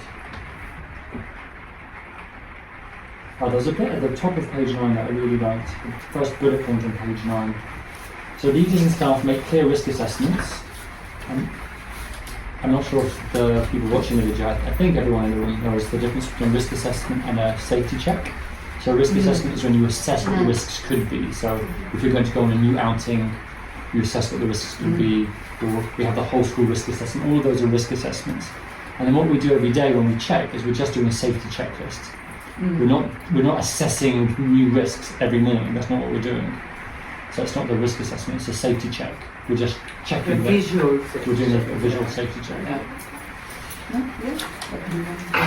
But so this point here, so it's talking about risk assessments and you respond consistently to children and learning, and this is the bit I thought was very important, while enabling them to take age appropriate and reasonable risks.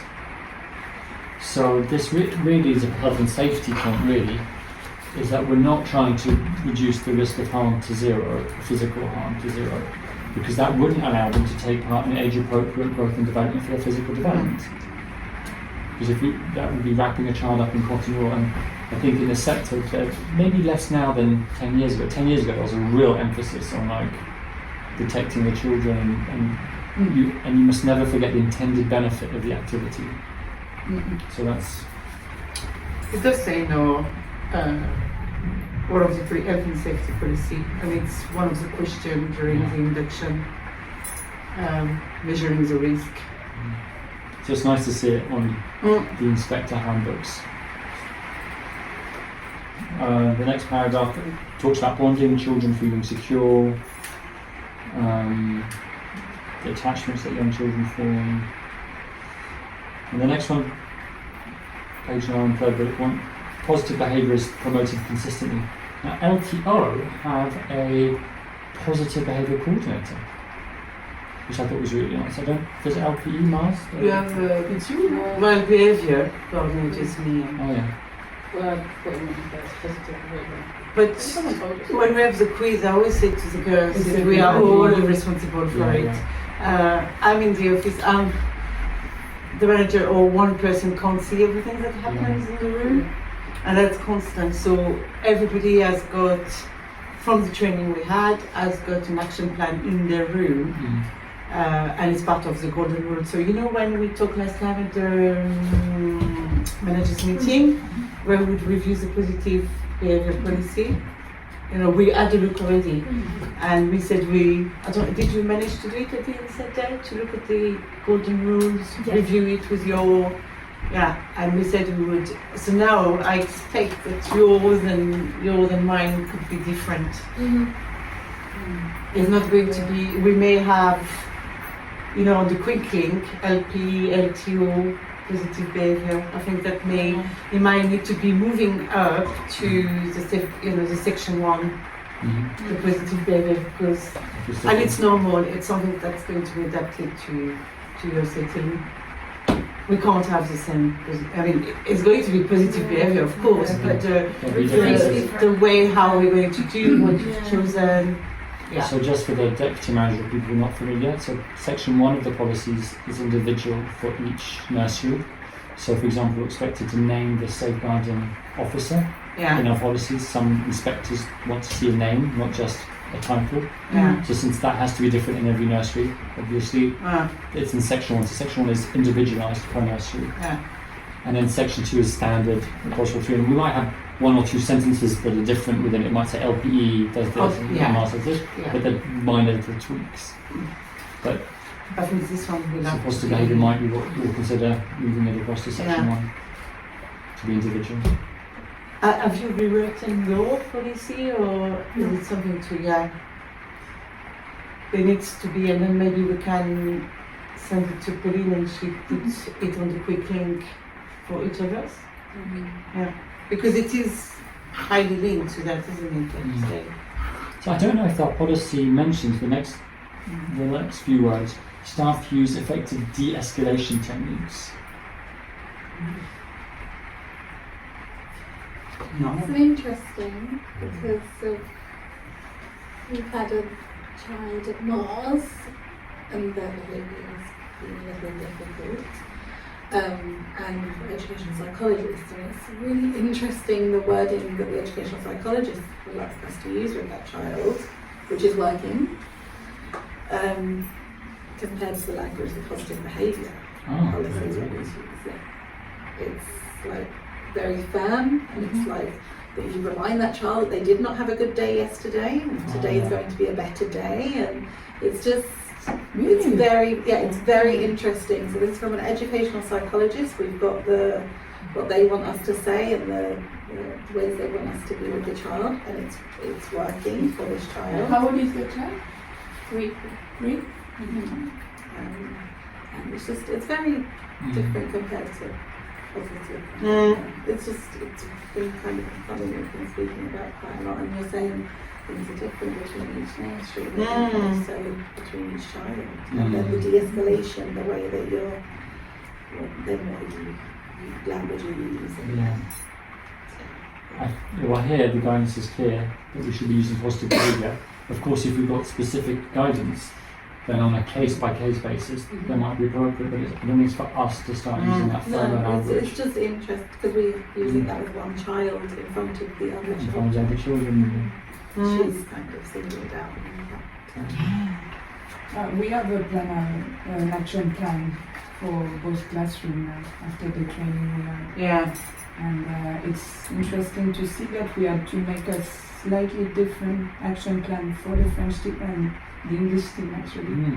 Because about giving each other feedback when you see one of your colleagues not using the appropriate word or thing like that.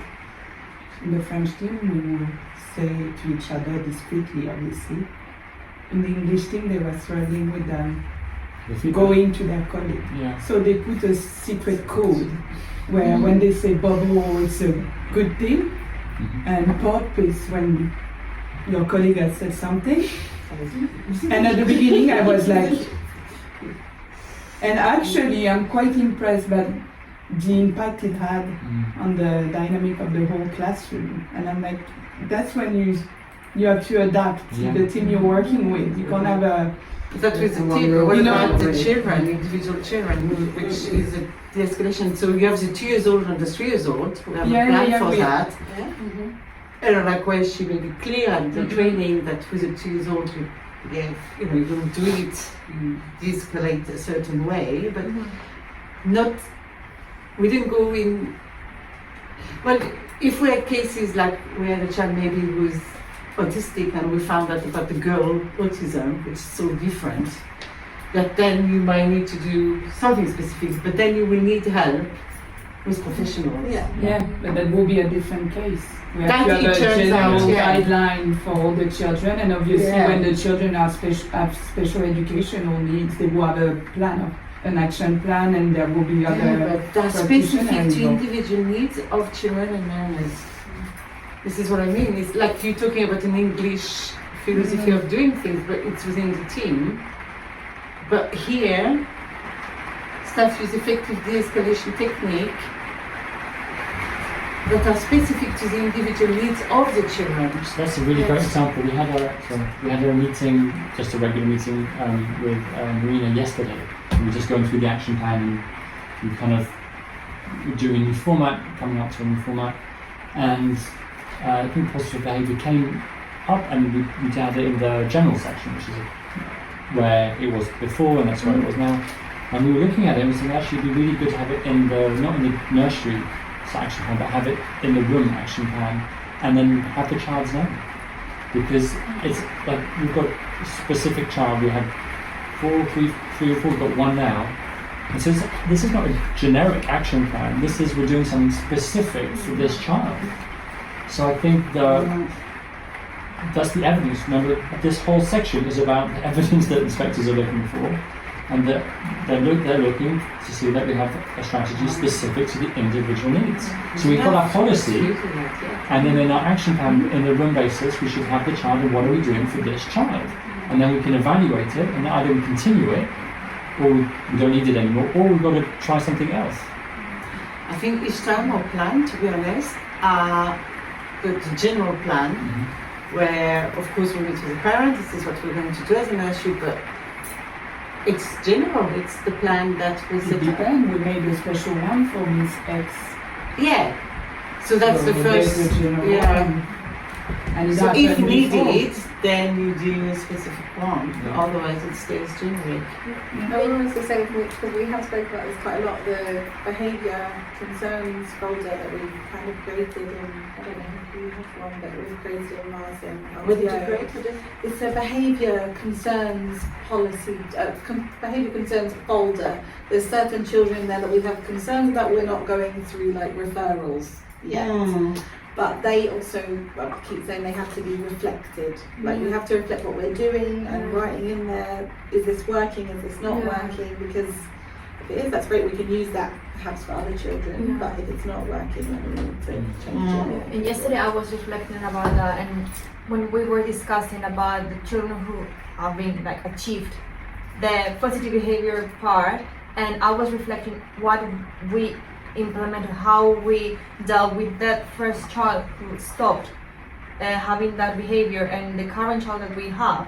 And I was thinking that we are not doing the same things with the first child and the second child, because even the main thing was biting, but the reason why the first child was biting was different to the reason of the second child who was biting at the moment.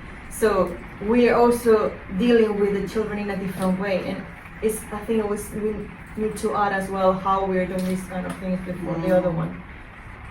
And you have, because the church you have at Mars at the moment, now you have a strategy that works, but you have tried many other strategies before finding this one, so you as well. try to adapt and to find the good one. So maybe, so how do you work, I mean, if you take that and it's important, so our positive behavior will have our generic plan that we got from the training. And then do we say we have a folder where we have specific? So I thought the Do we understand the behaviour folder was really interesting, because there's definitely this category where children can have challenging behaviour, and we're not yet at the concern that they have SEN. And that's when we're really putting the positive behaviour, that's when we're starting it. So we're doing our ABCs, we're following the child, and we're trying different techniques. We're trying to make sure that us and the parents are on the same page and not doing opposite techniques for the challenging behaviour. That's the first step, isn't it? Observing, tracking, and trying to become coherent. And in And the so having a folder, Yeah, it's actually, it makes sense for maybe these should put children. that in the, so we create one, maybe we start with the child X. Although I will say that that folder has to be kept updated. Yeah. So you don't have a concern about a child on ABC form in the behaviour policy that has one behaviour concern once a month. This is for children that are, it's every day or a few times a day, and those forms need to be filled out and put in. Is it like an SEN? Where you need to keep. But you to can keep do on like top of it. when you have Which makes a sense. SEN child, you have the 2 months plan, etc. So you put a reminder, like in the diary. I don't know what tool you use. Where you This review. is different. This is like, I was trying to explain to Marina and Adora, is that often if you have a child that's maybe hitting or biting, you need to fill out an accident form for the child that has been bitten. But you need to fill out an ABC behaviour form for the child that is doing the biting. Yeah. So that should be a constant reminder, because I noticed we've had quite a few where there'll be a child in there, but I don't see any forms for So 2 each months. incident And that it's like, happens should be why are they fine, in yeah. there, Which is quite good, yeah. But do you carry on if she has one? Do you? She's She'll stopped. stop now. Yeah. Good. It's been 3 weeks. But it's not to forget, because when you're in the Syria, and I completely understand, you do fill the forms, and then it gets better. So you have your action plan, and then this form just to, if she goes back again to having, or he, totally. But then I said, if you haven't had anything for a couple of months and things have improved, then you do a reflection of how it's improved and why, and then you move them maybe to the back, and you say that's there, and if anything else comes up, then you can go back to it. But that should reflect in your observation when you say managing feeling and behavior, and that should be reflected as well in making relationship. Yeah, but it should be there, but we Yeah. kind of seeing that sometimes it, Because you can see refer to observation made Yeah. or progress, So observations are good evidence. One thing that you had also, you said when you put the child in, you gave a little bit of background. So there's like a background sheet. So this is the child, other changes at home or whatever, any relevant information. Have we spoken to the parents and then just Also, the minutes of the meetings with parents are there as well. So in the case that, as we always do, we don't really want to alarm the parents, like because of a child has been biting one or twice. But if it's something regular, like, and with the same reason of child going after another one specific one, we meet the parents, we explain them, and then we create strategies as well. And I don't know if maybe still there's a course about from NDNA that we book for the teachers is about biting. So in that training is an online one, so they can get more information about strategies with children who bite. So and we gave them to the parents, and so far it was quite good. And then once a month or so we can do that review, like reflecting, has it got better or not? And what are we doing? And then, or what are we going to try to do? And I think that's maybe within the meeting, when you meet, obviously you must talk about it.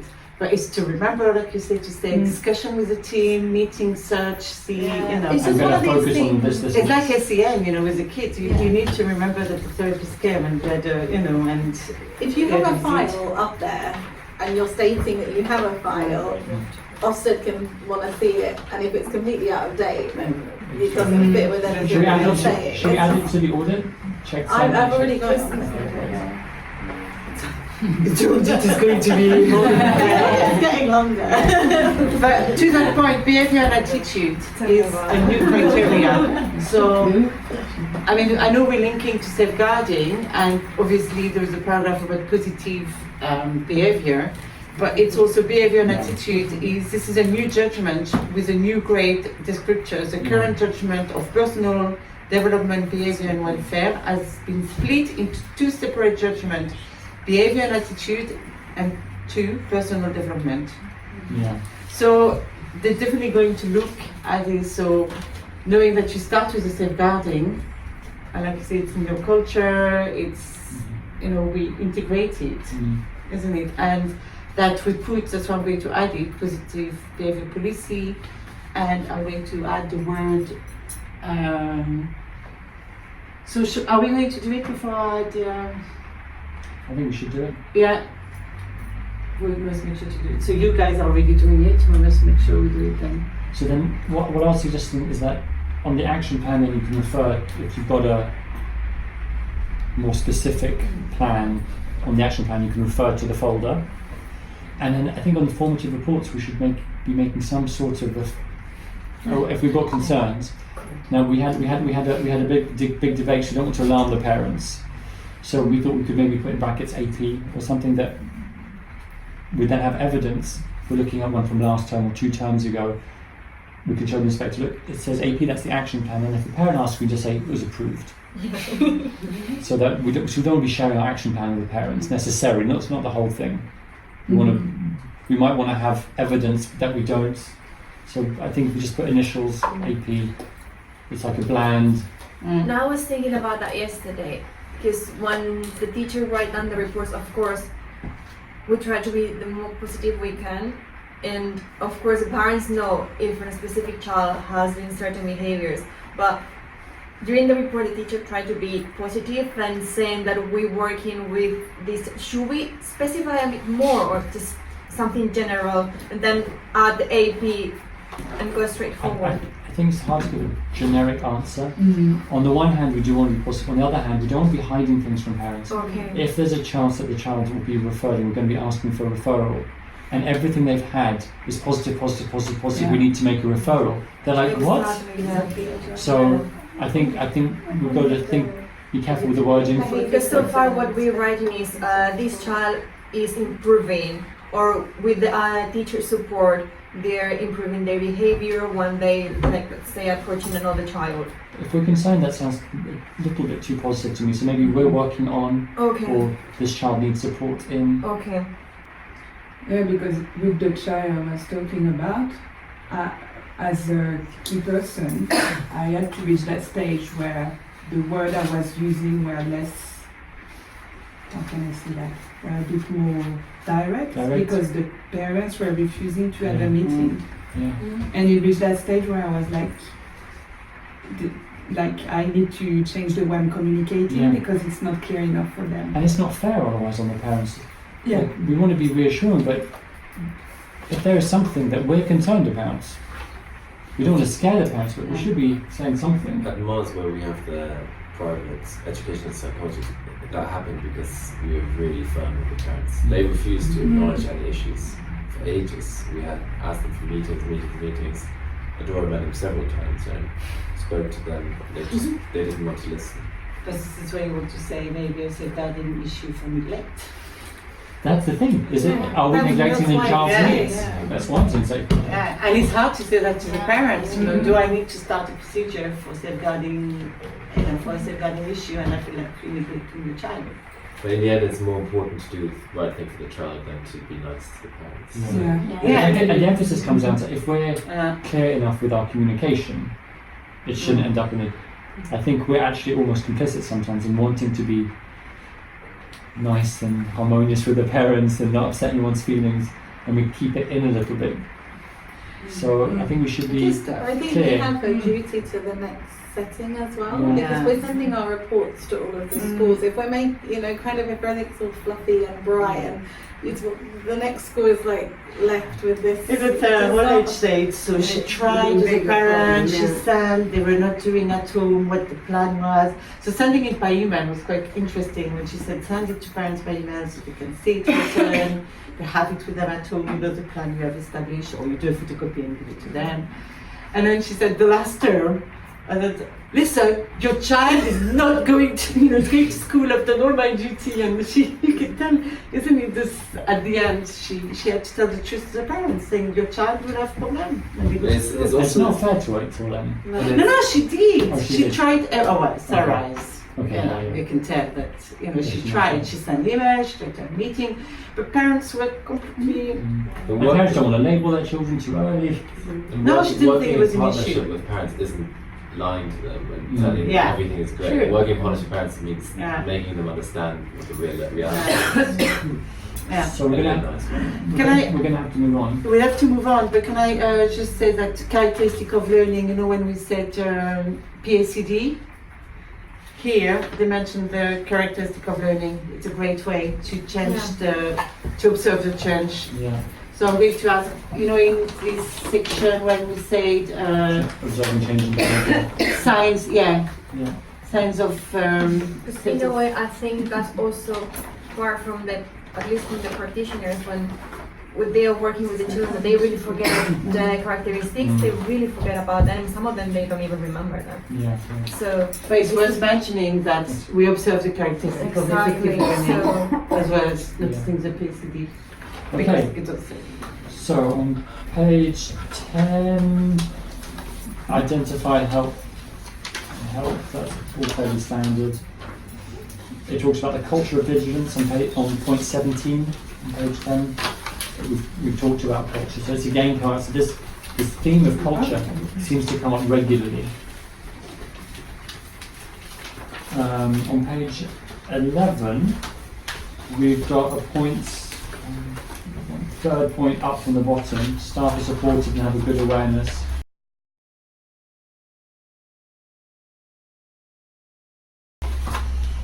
And says staff are supported to have a good awareness of the signs that a child or learner is being neglected or abused, as described in what to do if you're worried a child is being abused. I always ask that question. You asked this one. Yeah. What to do. What do you do? Yeah. Fire. So there's a guidance on this. So that guidance is in our safeguarding links on the quick links. If it isn't, it will be by the time you watch this video. So I have to say, I don't think I've referred to this in a little while. I'm aware of this document, so it's just a good reminder that if we have got concerns, actually we often call the local authority, don't we? But there is actually some guidance on this. And then the last one, so there's a designated safeguarding officer, and they should undertake training every 2 years. And then these last 3 lines, so they should undertake safeguarding training every 2 years, and their knowledge and skills should be refreshed at regular intervals, but at least annually. So I thought that was, I don't think we refresh our skills annually, do we? Our safeguarding leads? No. What does that mean exactly, like refresh their knowledge? Because you have the newsletter on safeguarding, things like that. That's why weekly updates. Yes. That's But the this point could we be said. seen as that as well. Yeah. This meeting This could be meeting, seen yeah. as that. And do you look at your safeguarding policy once a year and see if it gives any updates? So I think we should have this in our set of answers. So I think we're very quick to say we have training every 2 years. It's not we have training every 2 years full stop. We have training every 2 years, and we do regular refreshers and meetings, and we review our safeguarding policy and quiz and. That's why when you, I suppose, as I don't know if we do, but when we send the weekly update to the staff, there are lots of articles, from Caspar. Yeah, and there are lots of articles. Now, do we read it? Do we look at the updates? Do we? I have to say, I don't. You're very good at sending those, and I have a little pack of them that I got one day. I haven't read all of them. Me too, to be honest. It's really hard. I used to select some before, and now I'm just like, you know what? I forward it all. I forward them all because I don't think it makes a change to the girls. They don't. And to be fair, to me as well. No? Do we have the time to read them? No. To start with me. So I think that we do review the policies. We do talk about it regularly. PVI. You know, the PVI comes PVI up. is really good actually. Yeah. I think weekly updates. Do you have PVI at Westminster? PVI, oh, you don't. No, I don't think they do. I've never seen any invitation. Termly. So that's termly, and they give updates. I don't think they ever have had it because I think me and Gina discussed this. Yeah, I wonder if we don't make a request. Safeguarding forum that Sylvain, you'll have to start to go. Have you been to the safeguarding forum like they do for the Senko?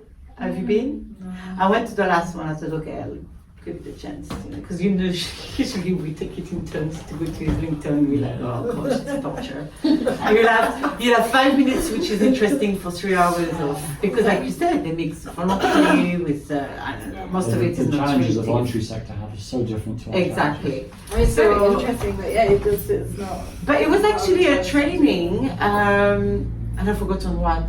But it was a full training on something. It was not different subject. I don't know. Yeah. What was it? But it was not really linked. This is not at all what I expected. It was not, let's talk about this, or safeguarding. Do you have any difficulties? Like a forum would do. Do you have any questions? Let's talk about that subject. Let's look at this. It was a training on, I can't remember.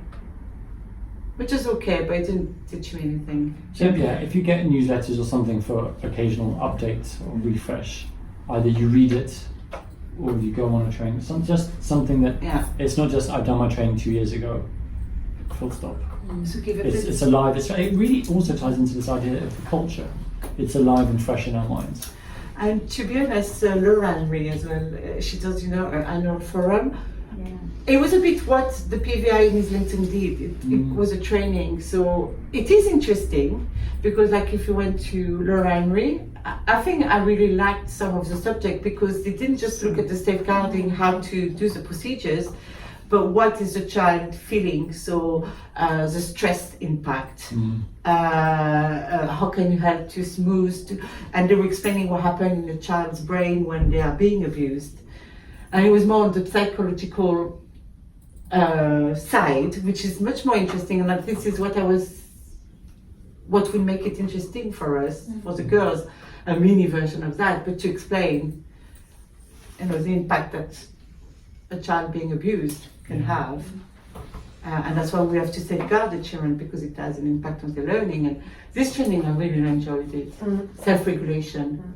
Yeah, it was a professor that came, and I brought the book actually after. I've got the book if you want on self-regulation. It was really interesting. So that's probably training that we could try to go, and they are much more. Yeah, I Yeah. mean, Did you go to the one? Was it good? So many speakers. Yeah. Yeah, Some are more I interesting know than Bradford's others. that or anyone. Yeah. I think it's probably worth going to. The thing is, it's a Saturday. That's the only thing, and I think that chair was not here last year. Okay, we have 2 more points that I'd Yeah. like us to discuss as a team. So as a please group. give updates which is the So staff. one was a small point, but I just want to make sure that we're all the very top of page 12. The last sentence, during the term time, which is for us all the time, the designated safeguarding lead or an appropriately trained deputy should be available during opening hours for staff. So do we always, so what it's saying is we must always have a safeguarding officer or safeguarding lead or deputy there from 8 till 6. Is that something that we do, and is it something we actively think about? Yeah, we have. Yeah? Okay, good, that's nice and easy. And then the next one is the top of page 14. So it's talking about, It's maybe we don't have to discuss now, but Mars, I remember there was one example when you went on holiday and then there was a doctor's appointment. And yes, and it said you might have to put down the words. yeah, it can be worth having 3 people even in a small setting because it's easy for one person advice to be bit. off. Yeah. They did, it was one of the change they were saying. So we were fine because we already had 3 maybe, but because we are big sitting, I'm on holiday, Siva is here but she'll do an early shift. You need to have at least Cynthia or Lucy to. When Yeah. you're on holiday, you still need one backup because then if one of Exactly. the manager's sick or Yeah, exactly. So say if Siva is sick, I'm on holiday, Cynthia and Lucy will take over. So is our Yeah. policy in section 1 to have safeguarding lead and 2 deputies 2 deputies. on the safeguarding lead? Yeah. or just to have safeguarding lead. It doesn't have to be deputy, right? No, 2 deputy safeguarding leads. It's just Yeah. one. It's Not say one deputy manager, safeguarding just deputy and safeguarding then leads. deputy. Yeah, Mhm. I think that would Yeah. make sense. 1 and 2. Well, the deputy is always safeguarding lead, second in Yeah. lead. Yeah. And on the top, you've got someone else who's safeguarding lead. And usually I choose the room leaders. So it's, yeah. And you said Justina's already done the course, so Yeah, Mm. just but it's too like, I remember when Daniel had an appointment, Justina was on training, so Oh, really? yeah, she wasn't there. I still have my safeguarding deputy lead, I think, From us. yeah. It's going to expire soon. Yeah, no? but I can renew it, and it means because I'm not far. Yeah. If you have, For my But you must be on the premises. no, but I'm like. But you I can really give do advice. it. Oh I yeah, really do I see working, from so Mars. I can- Yeah. From Mars, sorry, that's what you meant for. Actually, it doesn't, it says should be available. It doesn't say on the It premises. doesn't say on the premises. Okay, so So that's it. so that's okay for Justina. She was on training, but you can. she's still working. It's really hard to get training because it's linked to they're less and less organized, and I mean we're not going to go into So that. then the last, point 24 on page 13, it says if there's a minor admin error on a single central record and it can be rectified during the day, then that's fine. So you won't necessarily, if there's one, I think it says somewhere if there's 1, maybe 2, Which point are you at, Philip? 24, page 24. 13. So if there's a minor extracurricular in the single central record, such as absences of a date. So we aim to have 0 dates missing, obviously, but but then what's interesting is the contrast. So 24 is not controversial. What's interesting is 25 on the next page. Ofsted has established a definition for admin errors in relationships to the single central record, see below. However, no allowances will be made for breaches to the requirements for the DBS. And I know that that's sometimes when we're really struggling with recruitment, managers will sometimes put great pressure on us to say, well, we've not got the DBS yet, but we really need them to start. It could be a cook, it could be a member of staff. And what's really clear from this guidance is that we can't make any exceptions to that. Can they trial though? Can they keep Yeah. So trialing? that's been our policy. I wonder how long we can keep a trial. I don't think a month, which we've often done at probably all of our settings. I don't think an Ofsted inspector would say, you've been here a month, that's not a trial. Even if you have this DBS from the firm that just left, I mean not the firm, Fine, the well, that's nursery. fine. If they're valid for a year, well, Exactly, so it's not under our name, So but they should always bring the DBS and we pick the if number. they've got that, that's fine. But like, didn't you have a chef that didn't have a DBS from a previous? Yeah. Mm. See, And we've had this at all the nurseries. That there'll be a time where we're really squeezed. Often with the yeah. You go, no? Oh. Yeah. So I think, having reread this, you can guess what my answer will be in the future. Can we make an exception? I think the answer is going to have to be no. And I know it's going to be really inconvenient. We'll probably, with all four of you, have battles at some stage, going, but we really need them. Can we do? but it's them as well, because if they're It's not just earning us, any yeah. money, If you don't exactly, they don't earn money. that puts them in a really difficult situation to wait. I'll just reread the sentence. No allowance will be made, for example, for breaches to the requirements for the disclosure environment scheme. I think it's pretty. So, but if we have a DBS But if it's in or a police check from the previous employer, That's fine. So that's fine. that's not a breach. Perfect. Does it not change something if we're applying for it? Because No. it's not like we're not applying for it. It's I just don't that we think so. haven't, right. But it's rare when we don't have If that. you're applying for it, you're not And if knowing if they've committed an offence. We don't they're know, usually yeah. Bring the against DBS children. or- They No, could be sure. applying for it. They could be a convicted paedophile. Yeah. No, I appreciate that, but they're never alone with the children. Shall we see? Let's see what. Yeah, we have a police What is, check. what you is, can what is say the that. requirement for DBS? That'll be in the EYFS, right? Let's refer to the EYFS research for DBS. What does it have? What is the requirement?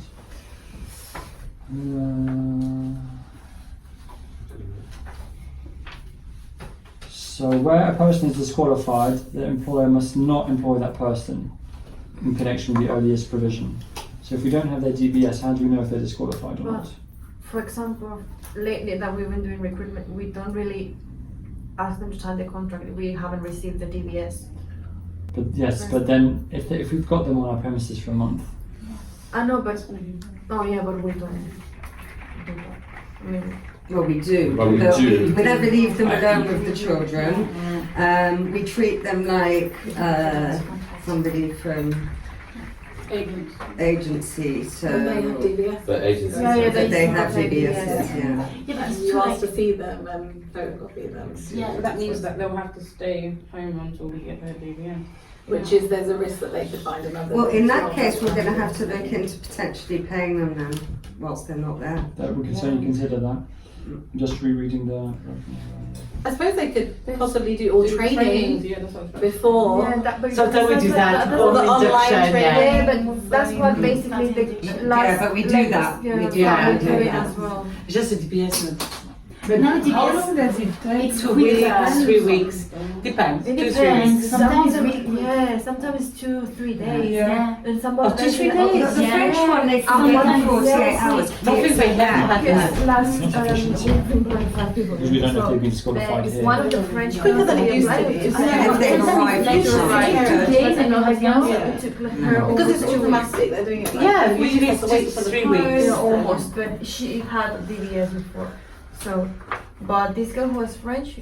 First, like Wow. 3 days. Yeah, It arrived sometimes very it's really quickly. quick. Yeah. We never had this, huh? So it's 3 weeks, 2 to 3 weeks. I think But do you the. check online? Because if you wait for the certificate to arrive at by the That's post, right. it's longer. But you can check online if Marie it's done. checks. And you okay. have the certificate number yeah. and you don't have to wait for the Marie, when because you have the Marie checks. certificate number, That's you have why we- everything. And it tells you So it's clean. online it's before, No contains no Yeah, yeah. information. much before. It's like Yeah, you Well, say, 3 days. Yeah, because 3 days. Actually, You save the everyone post. she does that. You save the delivery cost. I think Amandine suggestion of paying the staff so we don't lose them is the fairest. Because it's certainly not their fault when the DBS takes 4 weeks instead of 3 days. Yeah. We don't want to lose them. They shouldn't be penalised. But it's quite clear. The EYFS says if a person is disqualified, then the provider must not employ that person.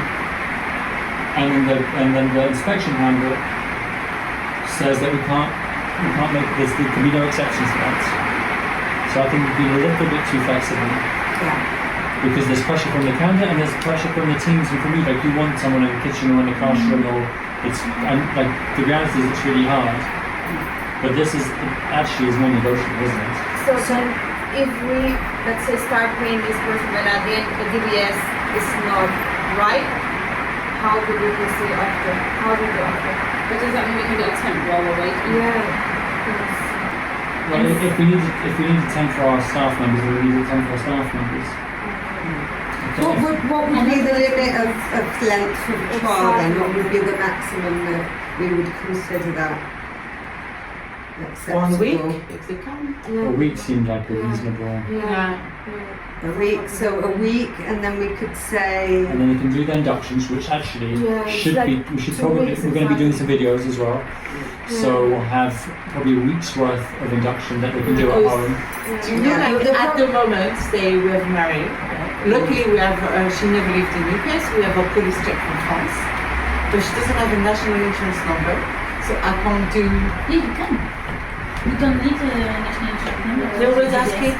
They ask, but it's not compulsory. You can just Sorry? don't. You don't So I know I have can to. start the contract. I So know I care can homes, because I've asked you if can do God, it if on the it's first child, day, you come don't back need the in national 22 insurance hours, number. which is a lighter check while you wait Yeah, for so I ask a question, but if you don't And answer, you you employ can't. them Looking at part of the specifically one where not you- to Because you have a number of documents they're asking, so if you have a few of And then them, the Basically, other all this self nice draft, one. but it's not like, yeah, compulsory, if you don't answer, you Yeah. can't. You can't. Even our parents. So you I can thought it was yes. Not appropriate. completely on the side that you had to. In this case, I think that's When I DBS started here, I before starting applied work. for this one. So it's really. Yeah, we have the French one, so Really that's clear. In a Yeah, way, and I really like your let's say suggestion. you're a nanny. Well, it's just we just need to discuss what because obviously if they're trialing, we're not going to necessarily offer do their DBS on the first day because we need to see them at work before we apply for their DBS. Yeah, so she's a not It's at likely least to 2 wait or for the 3 end. days, yeah. And actually, we often have an admin delay, so the decision must be taken. But we also it doesn't necessarily happen on day 3 when it should. Exactly. Or maybe someone else is trialing and then we need to wait till they finish before we can give them an answer. Lots of different scenarios. And Yeah. And they might have a document missing and need to come back. They're working, so they can only come back 4 days later. But in those situations, they're working, so they're being paid for those days. I don't think you should be paying people to get home if they're in a job somewhere else. No, definitely. It's just if they, most of the time they'll have a notice to give and we've got plenty of Yeah. time. Like, And but those people probably have a DBS anyway. but exactly, Dutch has a DBS anyway. So it's not going to happen too often. Most likely scenarios are a cook. Yeah.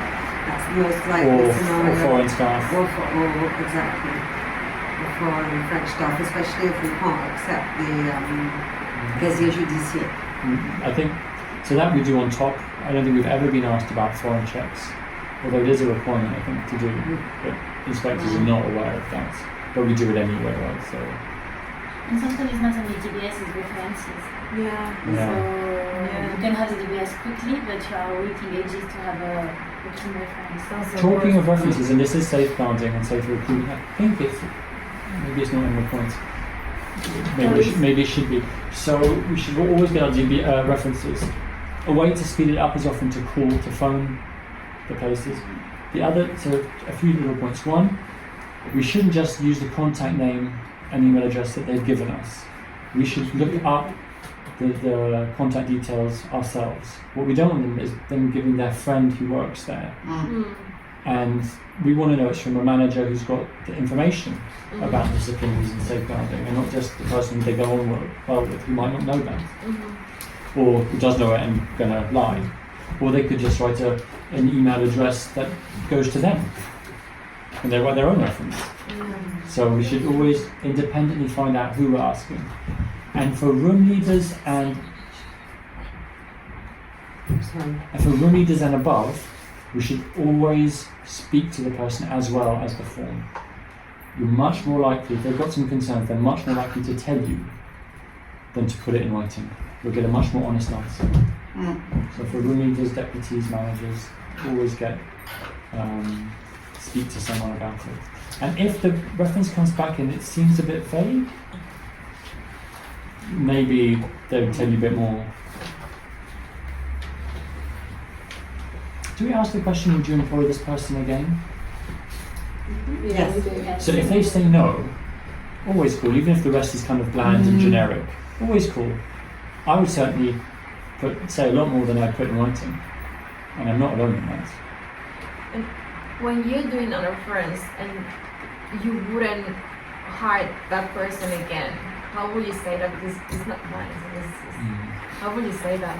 Me personally, Yeah, because now I have that question. well, we're actually really good. We normally have enough evidence for things.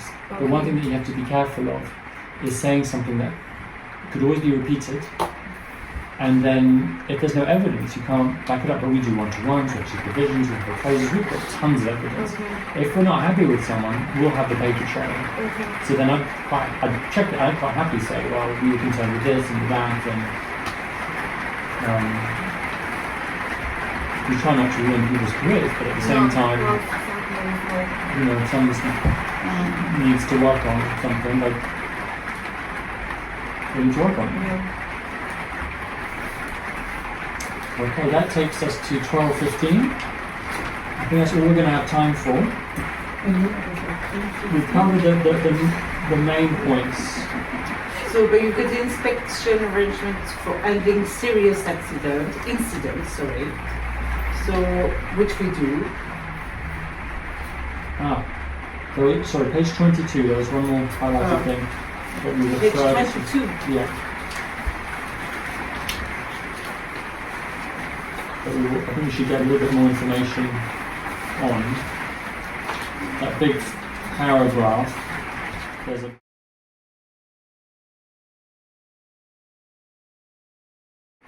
footnote 29, and then there's a sentence that starts, there must be procedures in place to make a referral to the DBS if a person in a regulated activity has been dismissed or removed due to safeguarding concerns, or would have been removed had they not resigned. So just after footnote 29. So there is something there that I think will maybe look a bit weak on. There was the procedure in place to referral to the If you fire someone, do you still do an exit interview? Probably, not always. Yeah. If it's gross misconduct, we'll probably get them off the premises quite quickly and not bother with that. In reality. So legal obligation and yeah, we don't have So anything. does our safeguarding policy, I think our safeguarding policy mentions it, I'm not sure. Can you That check? we're reporting to Yes. Could you check the policy? No? Could you look into that? See what it can get a bit more definition and update our policy? Yeah, I don't want to put it on the check on the policy if we have a system in place. I've definitely seen it somewhere, but it might not be a policy. I don't Doesn't ring a bell, no? Me too. Then it's not a policy. Maybe in the staff handbook where we would say to the staff when you have the procedures, you know, when you talk about the disciplinary, Yeah. you know, in the disciplinary and you say the procedures, and maybe there's a line where it says we'll have to report it to the. Yeah. I can't see it. Okay, so I think we've added a lot of actual points to this set of answer, the culture being one of the big ones.